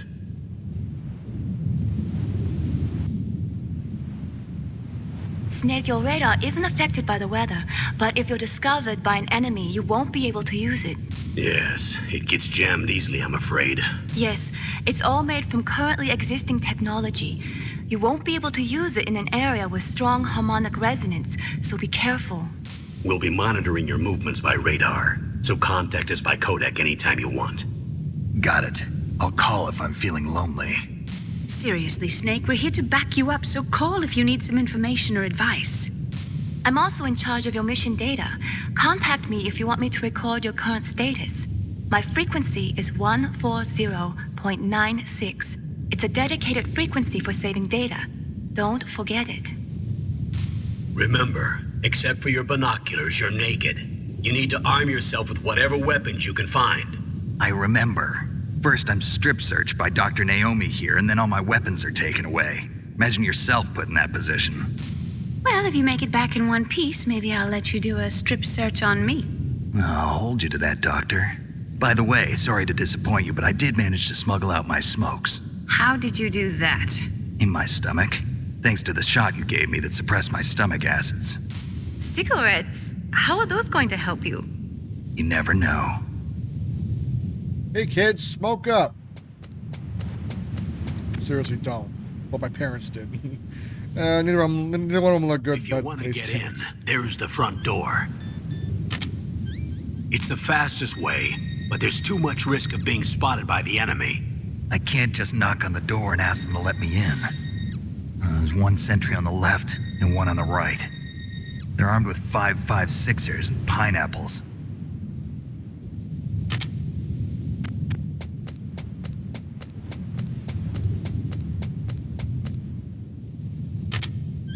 What about the air duct near the door?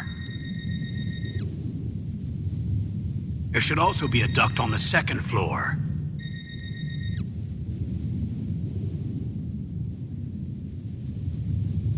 I can't see it from here.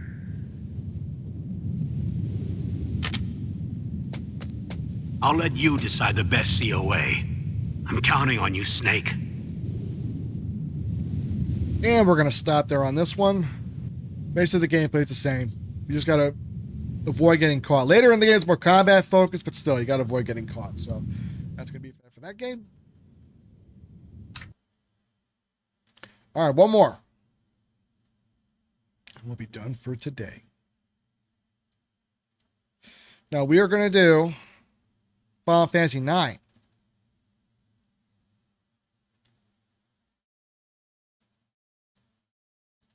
Didn't I? Oh, yeah, it was all separate files. Now, Final Fantasy IX is one of the best Final Fantasy games ever. I'm not kidding. It's a tie between this, 7, and 6. 6, most Richard fans would say is the best due to story and gameplay wise. And that's understandable. 7 because it's the most popular. 9 because it was the last game the original team did together before they left and do other projects. And here's the reality of this game. Sony threw this game under the bus because it came out the same time as the PS2. And they said, fuck that game. We want the PS2 to sell more. They did that to beat Sega. A game that was highly anticipated, and they said, fuck it. And the game bombed.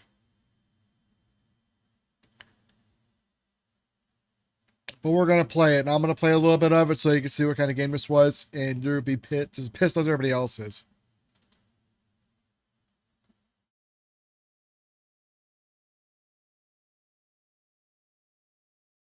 To be fair, the game did eventually find its audience. It did sell a good amount of copies, but it bombed at release.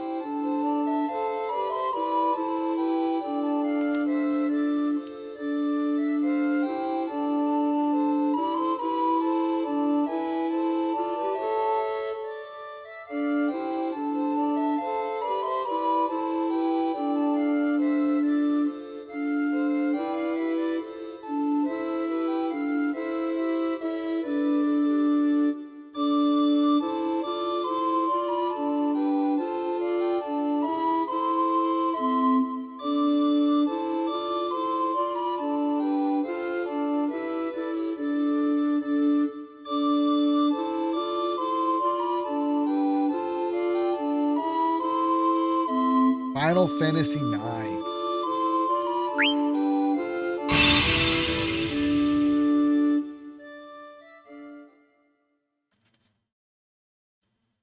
Seriously, this game is a roller coaster ride of fun. I've never beaten it. I never got that far, unfortunately. Never had a chance to play it. But this is a game where I'd say if you want a game worth your time, this is one of them.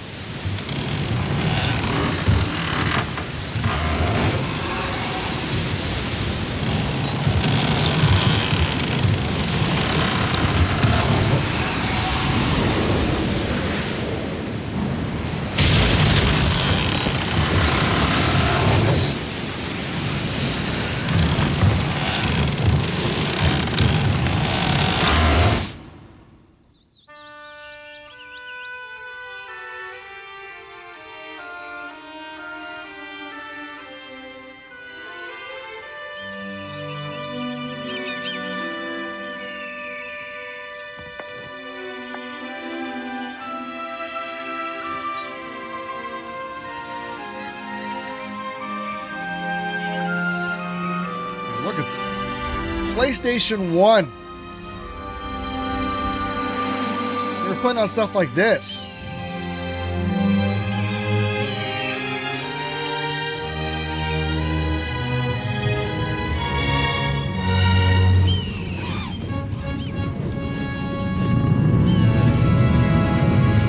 Seriously, seriously, like, if you skipped on the PS2 for a year and played this instead, you got your money's worth.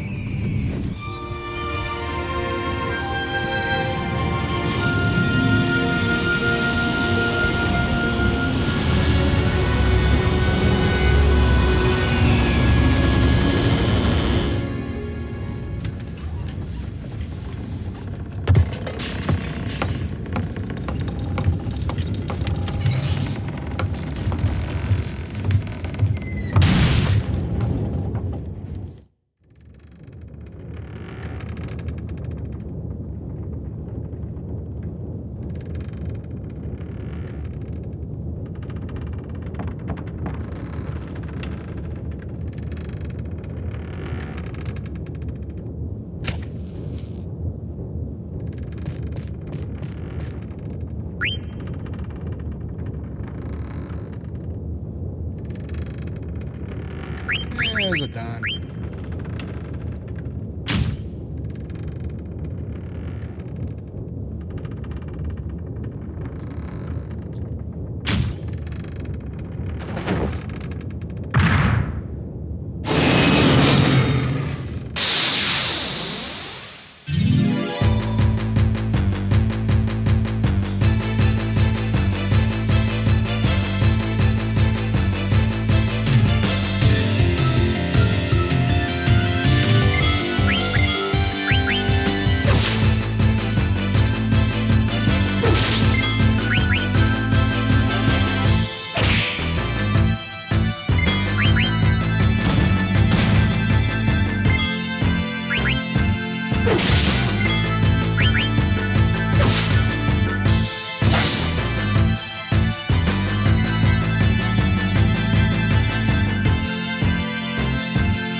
Yeah, seriously, they threw this game under the bus to beat the Sega Dreamcast. And this was a highly acclaimed title coming out, and they said, fuck it.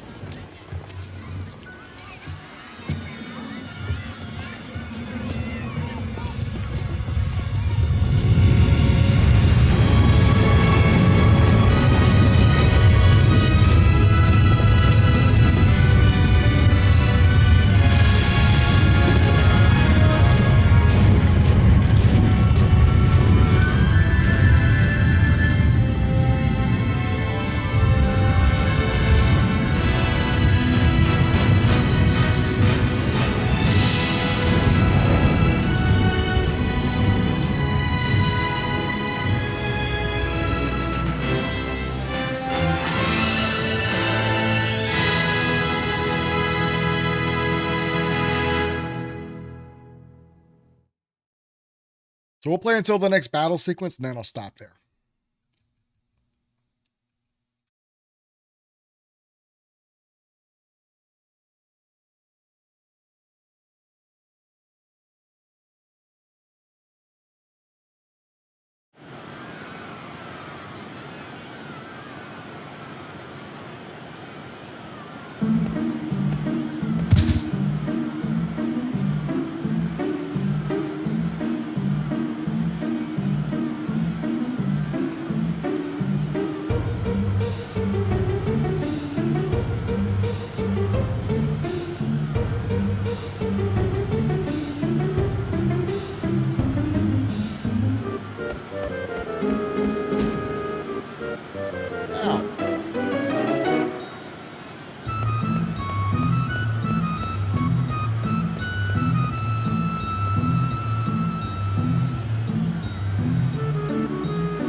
This way?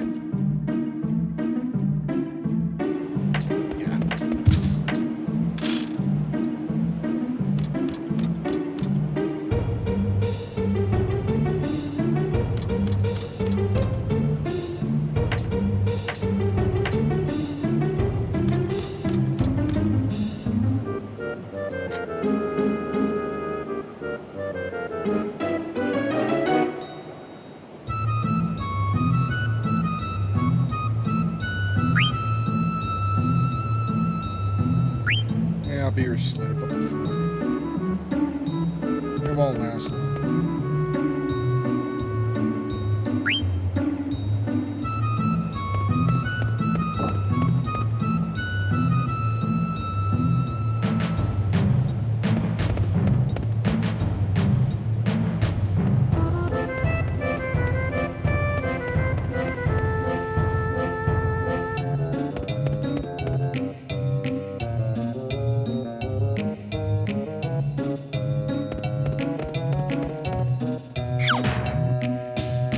Oh yeah, Moogles. I think this is the first game they show up in, I think.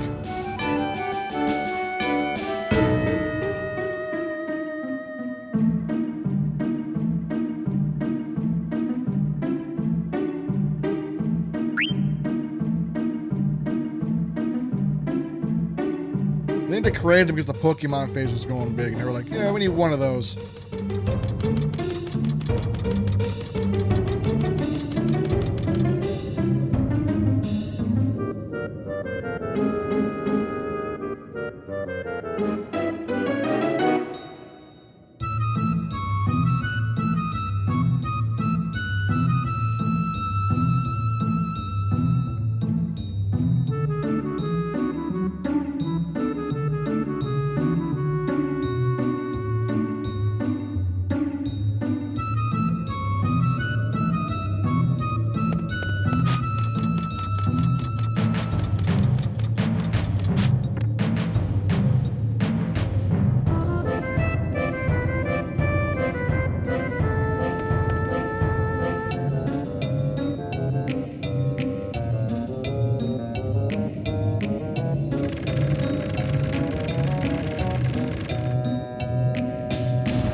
Vivi. Vivi's modeled after the Dark Mage from the older games.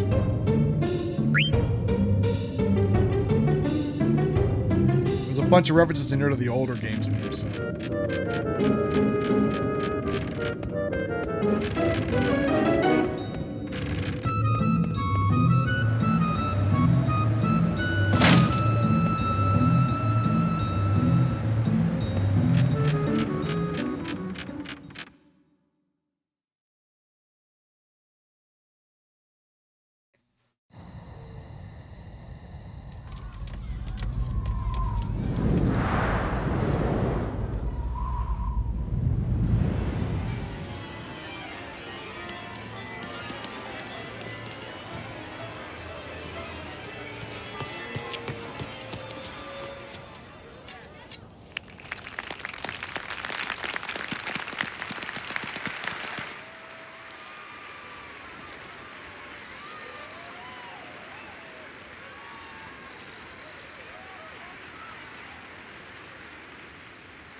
4. Oh, sweet. We're good.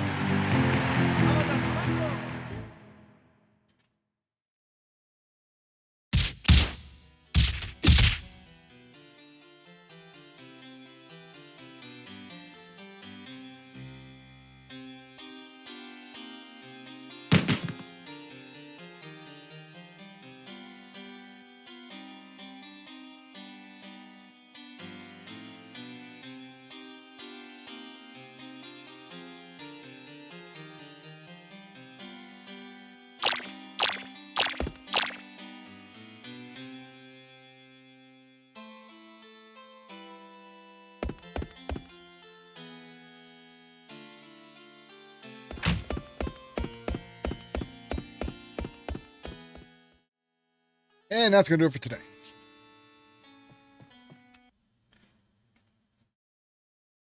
So that was the PlayStation 1. And as you can see, it's a damn good console. And there's way more games than that, by the way. There's a slew of them. I just went through like a handful of them. Let's just show you guys some of the launch titles as well as some later ones.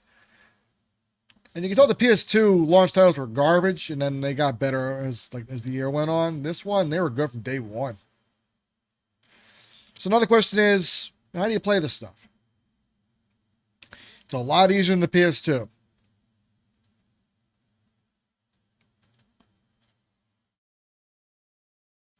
So all you gotta do is get an emulator for your PC called EPSXE. This is the best one, by the way.